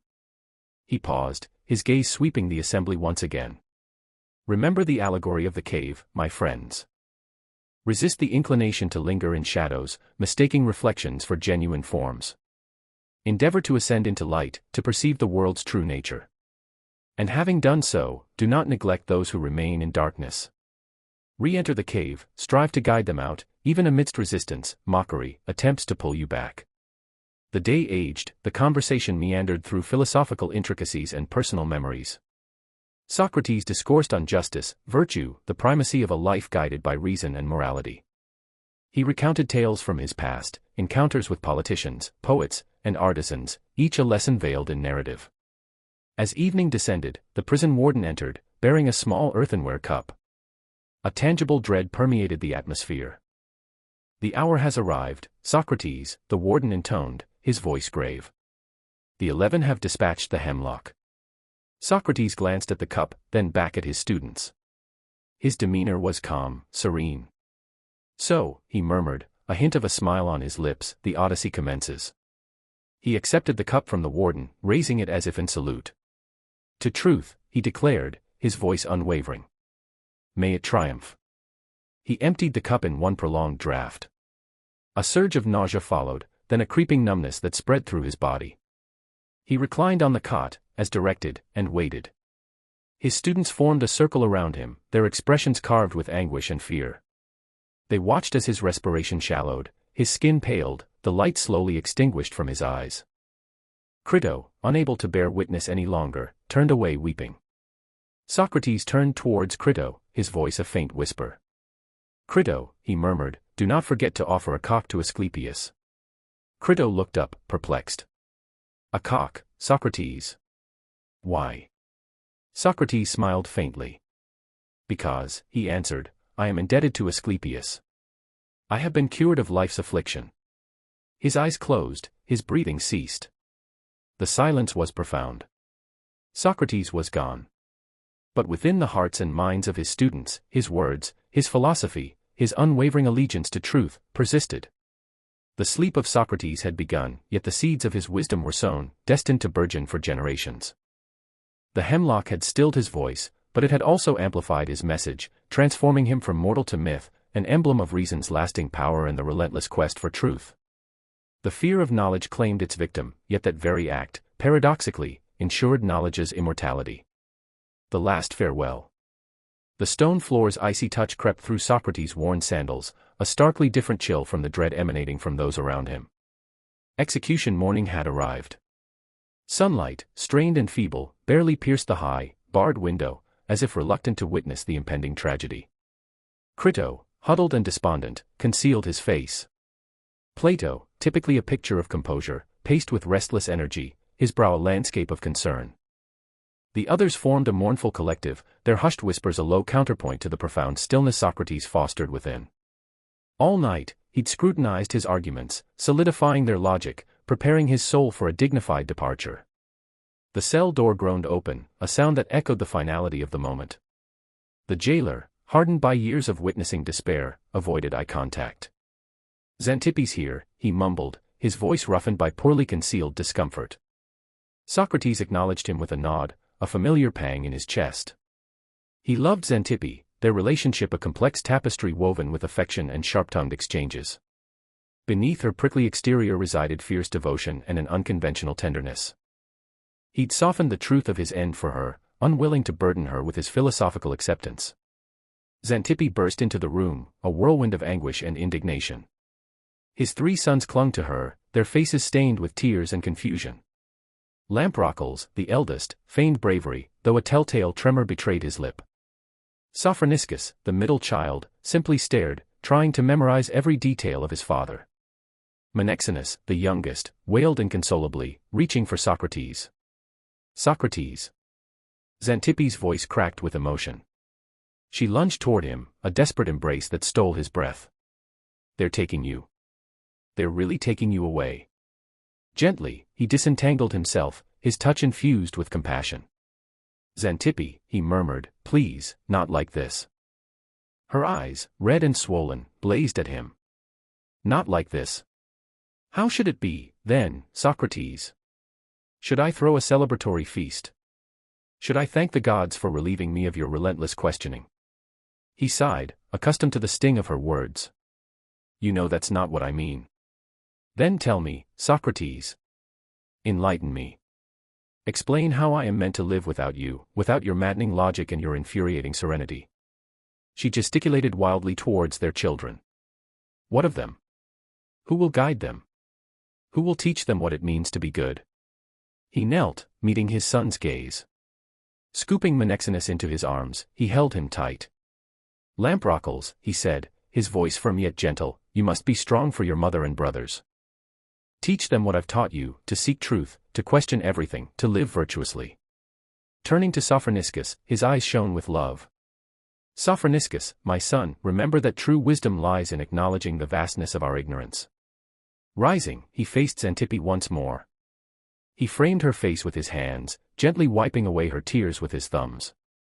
"Xanthippe," he said, his voice brimming with tenderness, "I know this is difficult. But you possess strength. You are resilient. You will guide our sons. And you will remember me, not for my demise, but for the life I lived, for the truths I sought." Her anger momentarily receded, giving way to a raw, vulnerable grief. She yielded to his touch, her body racked with sobs. "I'll miss you, Socrates," she choked out, her voice a bare whisper. "I'll miss arguing with you." He offered a sad smile. "And I, you, Xanthippe." Crito, unable to endure the emotional intensity any longer, intervened. "Xanthippe," he said softly, "perhaps it would be best if you left now. It will be easier for Socrates." She looked from Crito to Socrates. She knew he spoke truth. Prolonging the inevitable would only deepen the agony. She pressed a hurried, desperate kiss upon his lips, then turned, leading their sons away, her shoulders slumping in defeat.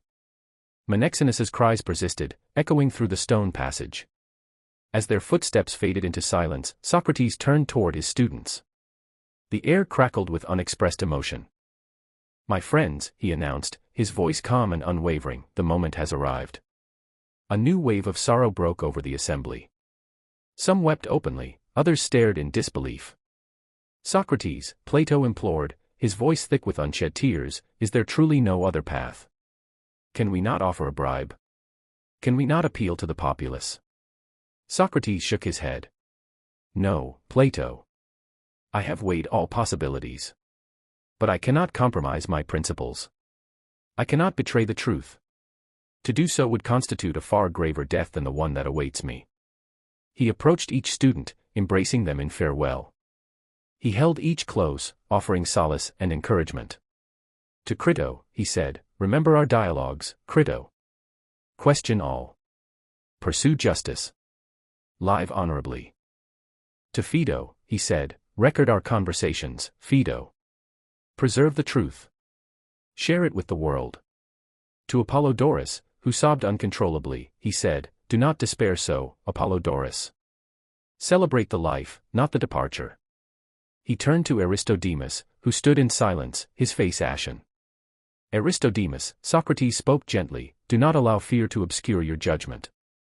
Embrace knowledge, even when it challenges your beliefs. Possess the courage to question convention. Finally, he stood at the cell's center, his gaze encompassing his assembled friends. My friends, he proclaimed, his voice resonating with conviction, do not dread death. It is merely the soul's separation from the body. And who can say what awaits us in the hereafter? Perhaps it is a realm of even greater wisdom and truth. The jailer returned, carrying a small earthenware cup. He placed it before Socrates, his eyes reflecting pity. The hemlock, he whispered, his voice barely audible. Socrates picked up the cup, his hand steady. He examined it intently, as if studying a rare and precious object. Tell me, he asked the jailer, what must I do? Surprised by his composure, the jailer detailed the procedure. You must consume it all, Socrates. Then you must walk until your legs grow heavy. Then you must lie down, and it will conclude. Socrates nodded. He turned to his students, his eyes filled with love and gratitude. My friends, he said, I am prepared. He raised the cup and, without pause, drained the hemlock in a single draught. Silence descended upon the cell.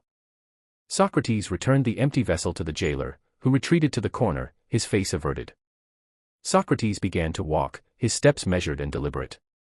He felt a curious tingling sensation in his limbs, a growing numbness spreading from his feet to his knees. It commences, he stated, his voice still clear. His students watched, their faces masks of grief and terror. No one uttered a sound. As his legs grew heavy, Socrates reclined on the floor, as directed. Crito covered his face with a cloth. Crito, Socrates' voice faded, we owe a cock to Asclepius. See that the debt is paid. Those were his final words. Moments later, he lay still. The hemlock. The jailer, his face a roadmap of past cruelties and weary resignation, shuffled into the cell, a murky green concoction swirling in a humble clay cup. The cramped space, already suffocating under the weight of grief and stale air, felt as though the walls were closing in. Socrates, he rasped, his voice thick with the same world-worn apathy that permeated the gathering. The hour is here. Socrates, mid-conversation with Crito about justice and the thorny necessity of obeying even flawed laws, turned to the jailer, his expression a calm lake reflecting the sky. No tremor of fear, no desperate plea for reprieve marred his composure, only the tranquil acceptance of a seasoned traveler reaching their destination. The students, huddled in a corner like a flock of wounded birds, stirred at the jailer's announcement, a fresh wave of despair rippling through them. Plato, face buried in his hands, wept silently. Apollodorus, always one for grand gestures, lunged at Socrates, clinging to his legs, a torrent of inconsolable grief escaping him. Socrates, he choked out, his voice fracturing. How will we bear this loss? With gentle strength, Socrates detached himself from Apollodorus's grip. My dear Apollodorus, he soothed, his tone firm yet laced with compassion. Compose yourself. Recall our dialogues. Death holds no terror. It is either oblivion, a slumber undisturbed by dreams, or a voyage to a realm where we shall reunite with those who came before. Turning to the others, he urged, let us not profane these final moments with excessive lamentation. Let us instead endeavor to comprehend the nature of this event, and glean what wisdom we can. Crito, his face a study in sorrow, stepped forward, his voice trembling like a leaf in the wind. Socrates, he managed, is there aught we can do? Anything to ease your passage? Socrates regarded Crito with deep affection. Only one thing, my friend. Care for my family. Ensure their well-being and nurture them in the ways of virtue and justice. A beat of silence, then, and Crito, remember the debt I owe to Asclepius. Crito's brow furrowed in confusion. The debt to Asclepius? What debt is this, Socrates? A rooster, Socrates replied, a ghost of a smile playing on his lips. I owe Asclepius a rooster. See to its repayment. The peculiar request hung in the air, a final riddle from a man who reveled in challenging convention. The students exchanged puzzled glances, but Crito simply nodded, recognizing that even now, Socrates was reminding them to attend to life's details, to honor obligations, however trivial they might appear. Impatience etched onto his face, the jailer cleared his throat. Socrates, he repeated, the cup. Taking the cup, Socrates held it aloft, scrutinizing the viscous liquid. A sharp, acrid odor, laced with bitterness, wafted upwards, causing some of the students to recoil. Tell me, Socrates addressed the jailer, what is the proper method for consuming this draught? Taken aback, the jailer hesitated. Just drink it, he said curtly. Drain it completely, then pace about until your legs grow heavy. Then recline, and its effect will ensue. Socrates nodded, absorbing the instructions. I understand. He raised the cup to his lips, pausing for a moment, his eyes closed in what seemed like silent communion. A hush fell over the cell, broken only by stifled sobs. Every gaze was fixed on Socrates, tracking his every gesture. Then, without wavering, he swallowed the hemlock.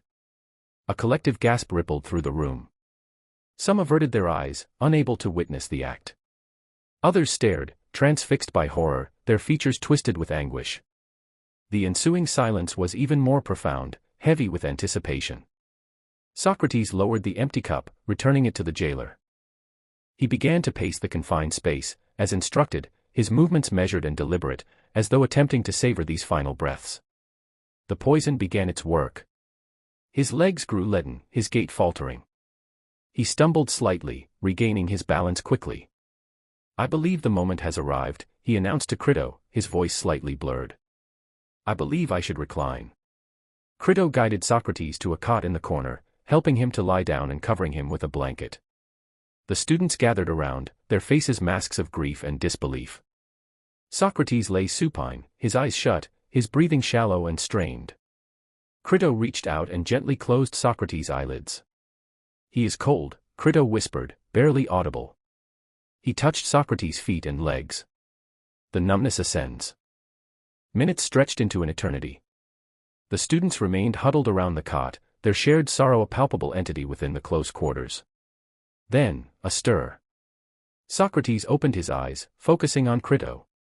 Crito, he uttered, his voice faint but clear. We owe a rooster to Asclepius. Do not neglect to repay it. These were his parting words. Socrates closed his eyes once more and fell silent. Moments later, a shudder passed through him, and then he was still. Socrates was gone. A fresh wave of lamentation erupted from the students, their hearts shattered by the loss of their cherished teacher and friend. Crito, though his own spirit was burdened with sorrow, attempted to offer solace. We must find strength, he urged, his voice trembling. We must remember the teachings of Socrates. We must persevere in the pursuit of truth and justice, even in the face of adversity. But his words offered little comfort. The world felt diminished, colder, by Socrates' passing. The beacon of reason and virtue had been extinguished, leaving the students adrift in the shadows of grief and despair. The jailer, who had remained silently in the corner, stepped forward, his voice devoid of feeling. It is time, he announced. You must depart. Reluctant to abandon Socrates' lifeless form, the students slowly filed out of the cell. They emerged into the dazzling Athenian sunlight, their eyes raw and swollen from weeping. The world seemed oblivious to their sorrow, the city teeming with its ordinary bustle. But for Socrates' students, nothing would ever be the same. They had lost their guide, their mentor, their friend. But they had also gained an inheritance, a legacy of truth and virtue that would illuminate their lives forever. As they walked away from the prison, they understood that Socrates was not truly gone. His ideas, his wisdom, his unwavering devotion to justice would endure in their hearts and minds, a guiding star in the darkness of ignorance and oppression. Socrates' earthly sleep had begun, but his impact upon the world was only beginning to be felt. The hemlock had silenced his voice, but not his influence.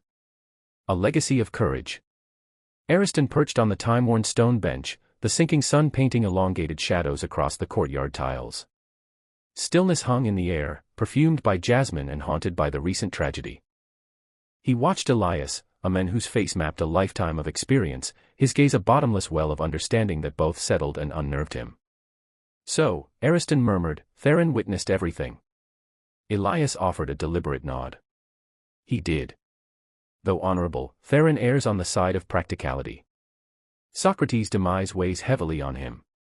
Elias reached out, his fingers briefly enveloping Ariston's. He sought me out just yesterday, burdened and in need of release. Ariston squeezed back, urging him onward. The whispers and conjecture surrounding Socrates' end had grown wilder each day. He craved the truth, a clear understanding of the events that shattered their world.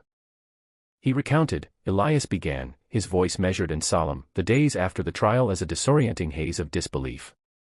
Socrates, condemned by a system corroded by envy and spite. Ariston pictured Theron, usually so composed, his brow furrowed with the struggle to reconcile such injustice with his worldview. Theron detailed the final hours, Elias continued, his gaze lost in the fiery hues of the sunset. He painted the prison not as a dungeon of despair, but as a sanctuary of reason. Socrates, ringed by his loyal disciples, engaged in philosophical debate as if death were no more than an unwelcome interruption. Ariston closed his eyes, conjuring the scene, stark stone, flickering lamplight, a palpable grief interwoven with an almost transcendent serenity. He shared that Socrates spoke of justice, of virtue, of the soul's enduring nature. He dismantled the anxieties surrounding death, arguing that true devastation stems not from life's end, but from the soul's corruption. But, the hemlock. Ariston's voice trembled.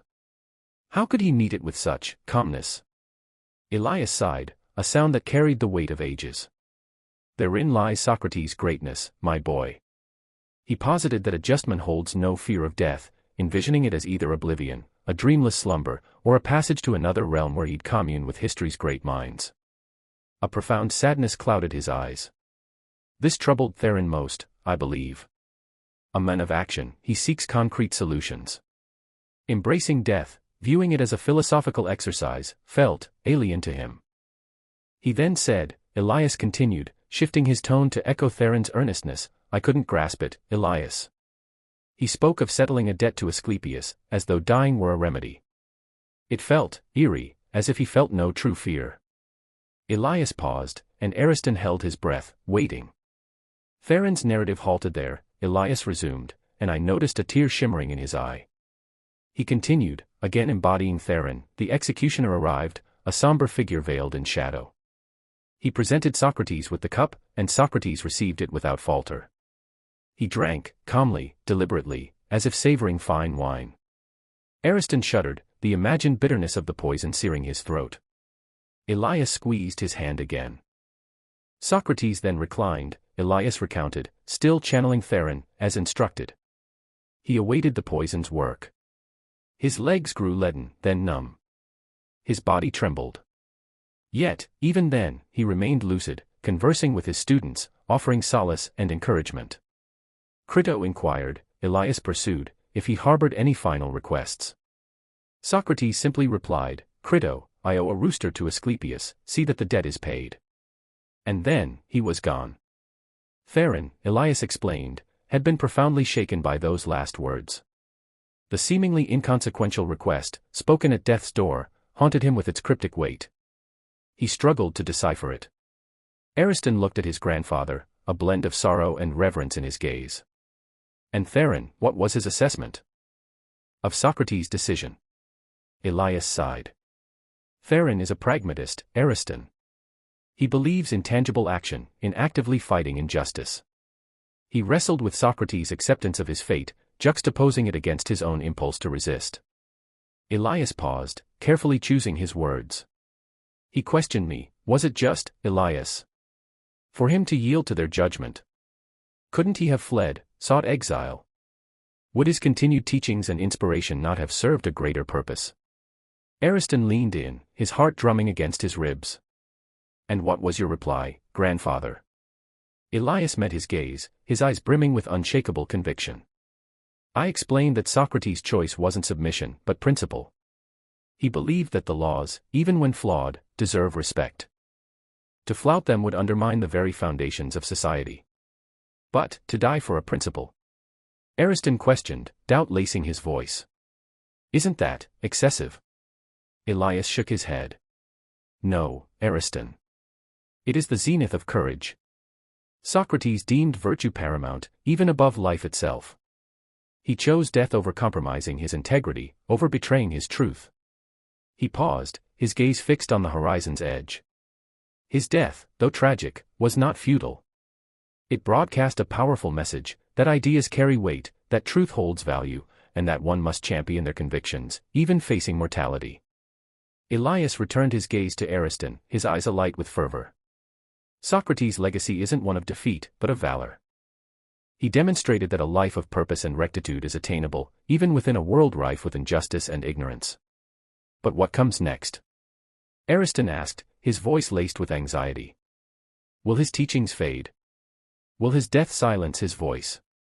Elias smiled, a spark of hope flickering in his eyes. No, Ariston.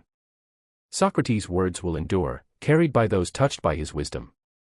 His students will continue to educate and inspire, to challenge the norm and pursue truth, wherever it leads. He paused, resting his hand on Ariston's shoulder. And you, Ariston, must bear this torch as well. Remember his teachings, strive for a life of virtue, and never fear questioning, challenging, or seeking truth, even when unpopular or perilous. Ariston looked at his grandfather, a surge of purpose swelling within him. I will, grandfather, he declared, his voice firm. His death will not be in vain. I'll honor his memory by living a life worthy of his example. Elias smiled, a genuine smile that crinkled the corners of his eyes. That is all I ask, Ariston. All any of us can ask. Theron, Elias added, persevered with Socrates' teachings, his spirit burdened by grief. He often reminisced about Socrates, about his sharp wit, his vast wisdom, and his unwavering dedication to truth. He committed himself to safeguarding Socrates' words, meticulously transcribing and disseminating them, ensuring his ideas wouldn't be lost to time. Theron believed Socrates' spirit lived on despite his death, Elias related. He felt Socrates had planted a seed within his students, a seed of inquisitiveness, of critical thought, and an unrelenting hunger for knowledge. He declared, Elias continued, echoing Theron's voice, Socrates' death wasn't an ending, but an inception. It was a battle cry, a reminder to avoid complacency, to constantly strive to better ourselves and the world. Ariston felt a wave of hope. Though Socrates was gone, his impact would continue to shape the lives of those who knew him and, through them, future generations. Theron underlined Socrates' lasting importance, Elias murmured. He said that Socrates' bravery and rectitude would always inspire those in search of justice and truth. Ariston sat in contemplative silence, absorbing his grandfather's wisdom. The sun had fully descended, bathing the courtyard in a soft, unearthly light. He knew the road ahead would be arduous, filled with challenges and setbacks. But he also knew he wasn't alone. He had Socrates' legacy as his compass, and the unwavering support of his grandfather, and all those who believed in the power of truth and justice. He gazed forward, bracing himself for what lay ahead. Why not apologize? Ariston brooded on the sun-scorched steps of his grandfather's house, the intense midday heat a palpable force through his tunic. The sharp fragrance of time mingled with the sweetness of dried figs, a poignant contrast to the leaden feeling in his chest. Socrates' absence remained a raw wound, throbbing with each passing day. Elias appeared in the doorway, his face a landscape of quiet sorrow that mirrored the grandson's own desolation. He carried 2 earthen cups of chilled water, offering one to Ariston. You're unusually withdrawn today. Ariston took the cup, the cool clay a small solace against his burning skin. He watched the liquid shimmer, catching glints of sunlight. I'm trying to reconcile myself to it. Elias settled beside him, the aged wood groaning faintly beneath his weight. To what, child? Ariston drew a steadying breath. The question had been a persistent torment since Theron's retelling. Why not simply concede? Offer the empty platitudes they demanded. Why embrace death?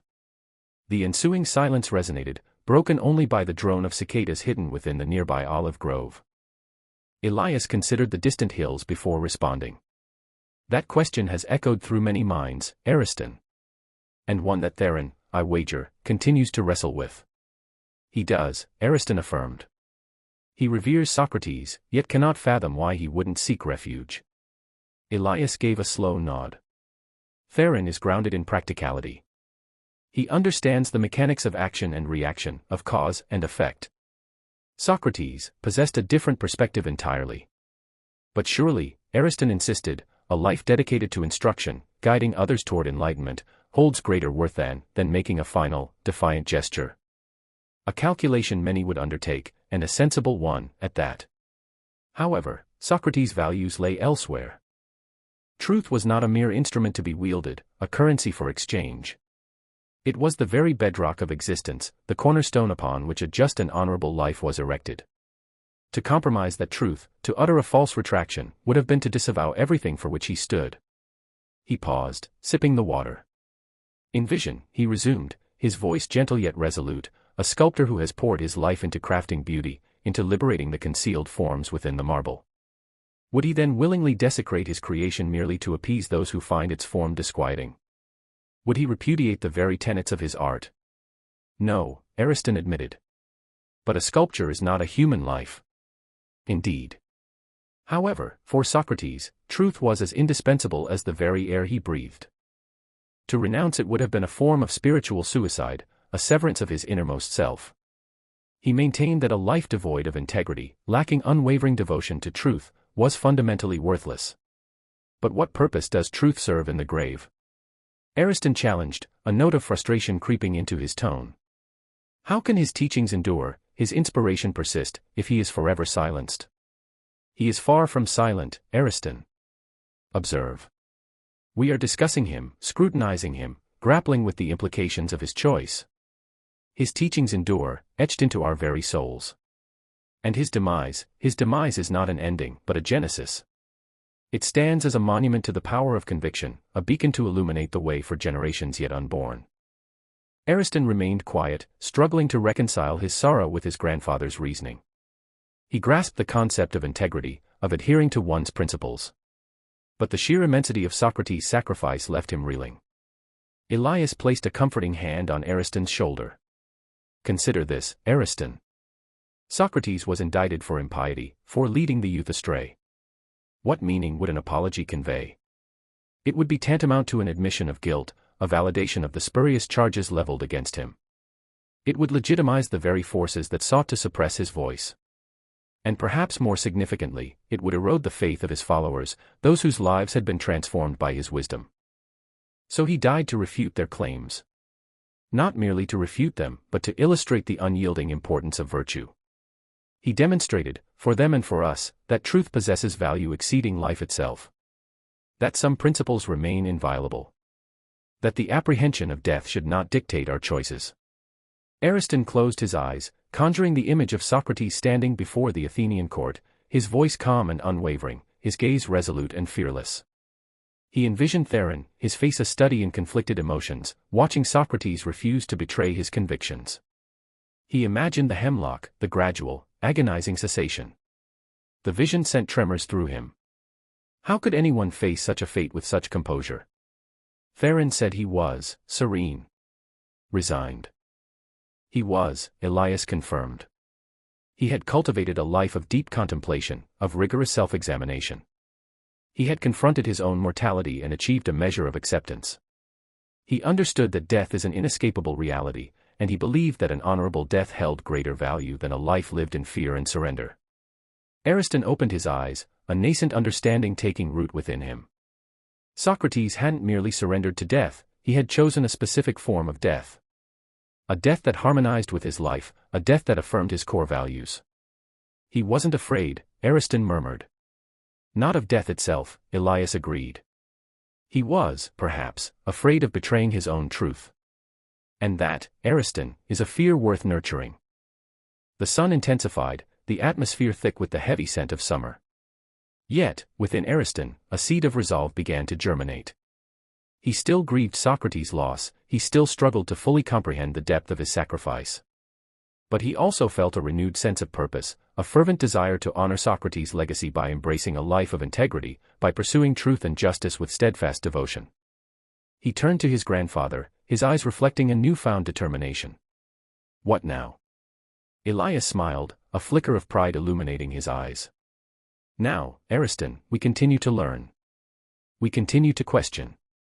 We continue to strive for a deeper understanding of ourselves and the world that surrounds us.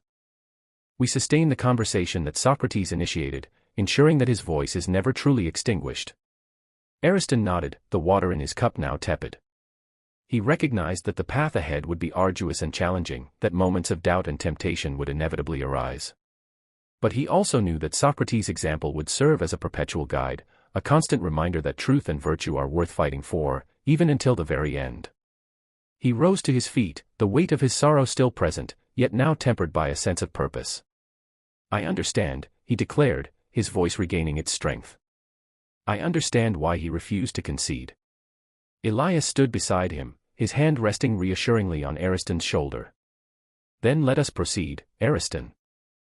There remains much to be accomplished. They walked together toward the olive grove, the setting sun casting elongated shadows before them. The air retained the familiar aroma of thyme and dried figs, yet a novel element permeated the atmosphere, something fresh and invigorating, the promise of a future molded by Socrates' enduring legacy. A future where truth, regardless of its discomfort, is held paramount. A future where Socrates' slumber continues to stir minds for countless generations. As they walked, Ariston recalled Theron's description of Socrates' final moments. Theron had admitted to a peculiar sensation, a blend of awe and bewilderment. He couldn't grasp how a man staring into the abyss could exhibit such composure, such unwavering conviction in his chosen path. It was then that Ariston grasped the profound impact of Socrates' existence. It wasn't solely about the words he disseminated, but the manner in which he lived, and ultimately, the manner in which he departed. His passing wasn't a tragic finale, but a forceful period at the conclusion of a life dedicated to immutable principles. And Ariston knew, with a certainty that resonated deep within his soul, that the dialogue had only just commenced. Dreams of wisdom. The day's burden, the heated exchanges, the solemn decrees, even Elias's attempts at solace, clung to Ariston like a shroud. He was sprawled on his meager pallet, the coarse weave of the blanket an itchy torment against his skin. From the narrow window, a mere sliver of lunar light pierced the gloom. An unnatural stillness gripped the city, a palpable tension hung in the air, as if the very stones anticipated some impending doom. Usually, the boisterous sounds of nocturnal carousing or the quiet murmur of clandestine meetings would filter through the night. Tonight, only a haunting quietude reigned. He gazed upward, tracing the intricate web of cracks in the plastered ceiling, each a road not taken, a decision bypassed by Socrates. The trial replayed in his mind, the fiery rhetoric, the damning accusations, the jeering laughter that had echoed through the court. He pictured Socrates, composed and steadfast, his voice a beacon of conviction that seemed to defy the confining walls. He struggled to reconcile the Socrates he cherished, the light-hearted friend, the relentless inquisitor, the men who challenged him to dissect his own convictions, with the figure reviled before the Athenian assembly. How could a man dedicated to truth be seen as such a menace? Elias's words resonated once more. Socrates hadn't embraced death, but truth itself. He had chosen fidelity to his own principles, even at the cost of his life. Yet, a persistent unease gnawed at him. Was such a sacrifice warranted? Was one man's unflinching devotion to truth truly worth more than the potential good he could have continued to cultivate? He shifted restlessly on the cot, seeking a comfortable position that mirrored his inner peace, but his body mirrored the turmoil in his mind. He shut his eyes, willing sleep to come, to offer some refuge from the storm within. He envisioned Socrates, confined in his cell, perhaps wrestling with the same doubts. Or perhaps, he had found serenity, his mind clear and resolute, ready to meet his fate. He recalled Socrates' disquisitions on the immortality of the soul, the tantalizing possibility of joining the intellectual giants of ages past in the hereafter. Did Socrates truly believe this? Was it this belief that armed him against death's dread? Or was it something more profound, something that continued to elude Ariston's grasp? Gradually, exhaustion seeped in, a heavy tide of fatigue washing over his weary mind. The images in his thoughts blurred, the sharp edges of reality softening into the nebulous terrain of dreams. He felt himself drifting, sinking into the darkness, the weight on his chest gradually lifting. He dreamed. He found himself in the agora, the pulsating heart of Athens, yet it was not the vibrant, bustling marketplace he knew. It was transformed, somehow ethereal. The stalls had vanished, replaced by rows of towering marble columns that stretched into infinity, fading into a gentle, luminous glow. The air hung still and silent, yet thrummed with latent power. And there, at the very center of it all, stood Socrates. He was not the aged, weary man Ariston had witnessed in court. He was rejuvenated, radiant, his eyes ablaze with an unquenchable spirit. He stood encircled by a group of young men, their faces enraptured as he spoke. Ariston moved forward, drawn by an irresistible current. As he drew closer, he could hear Socrates' voice, distinct and resonant, slicing through the silence. "What is wisdom?" Socrates inquired, his gaze sweeping across the faces of his pupils. "Is it merely the amassing of knowledge? The rote learning of facts? Or does it lie deeper?" One of the young men stepped forward, his brow furrowed in contemplation. "Surely, Socrates, wisdom is born of learning. From studying the great thinkers and deciphering the world around us." Socrates smiled gently. "Learning is valuable, young Phaedo, but it is not enough. Wisdom transcends simple knowing, it embraces understanding. It is the capacity to perceive truth, to differentiate between reality and illusion." He paused, a mischievous glint in his eye. "Tell me, Phaedo, if you discovered a piece of gold, how would you ascertain its authenticity?" Phaedo hesitated. "I would test it, Socrates. I would assess its weight, its hue, its texture. I would compare it to other pieces of gold I knew to be legitimate." "And what if someone sought to deceive you, Phaedo?" Socrates pressed. "What if they presented you with pyrite, disguised to resemble the genuine article?" Phaedo pondered this for a moment.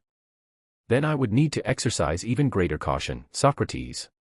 I would need to employ all my senses, all my accumulated knowledge, to unmask the deception."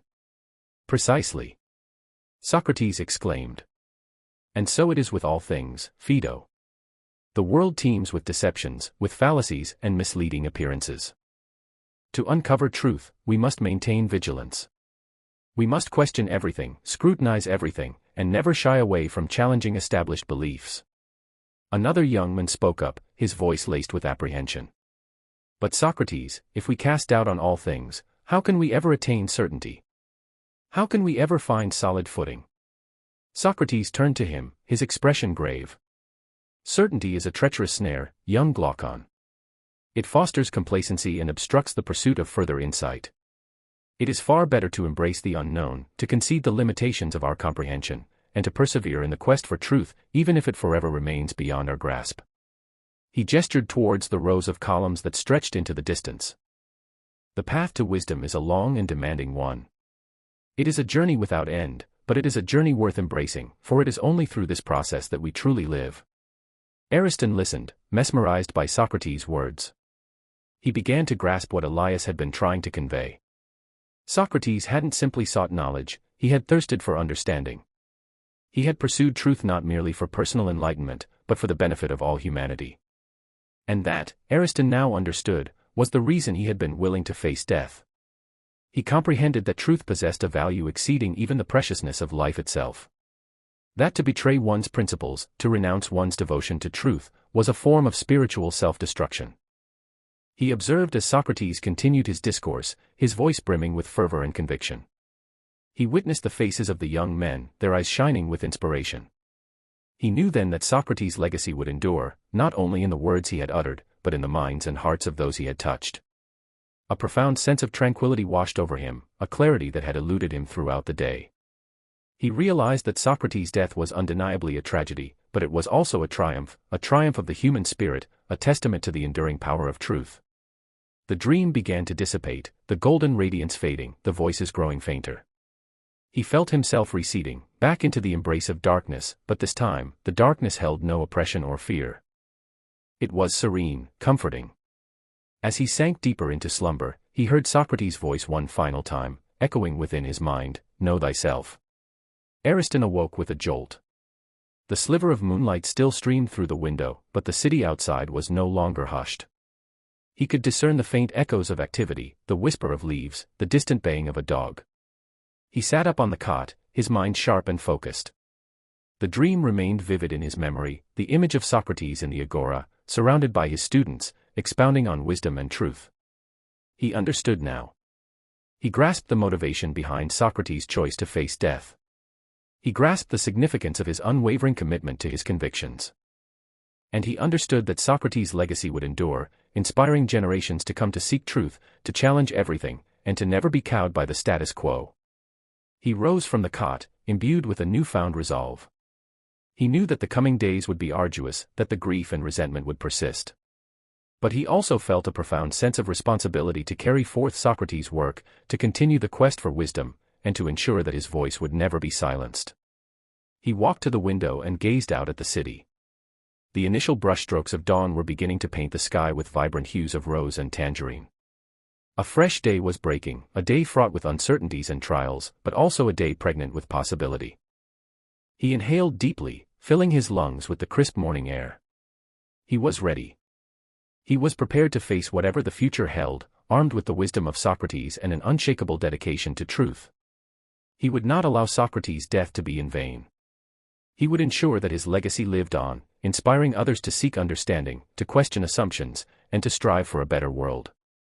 He would honor Socrates' memory by living a life of integrity, a life devoted to the pursuit of truth. He turned away from the window and began to ready himself for the day ahead. He had much to accomplish, much to discover, and much to impart. The sleep had been restorative, and he was prepared to embrace the coming day, and the journey that awaited him, the journey toward wisdom.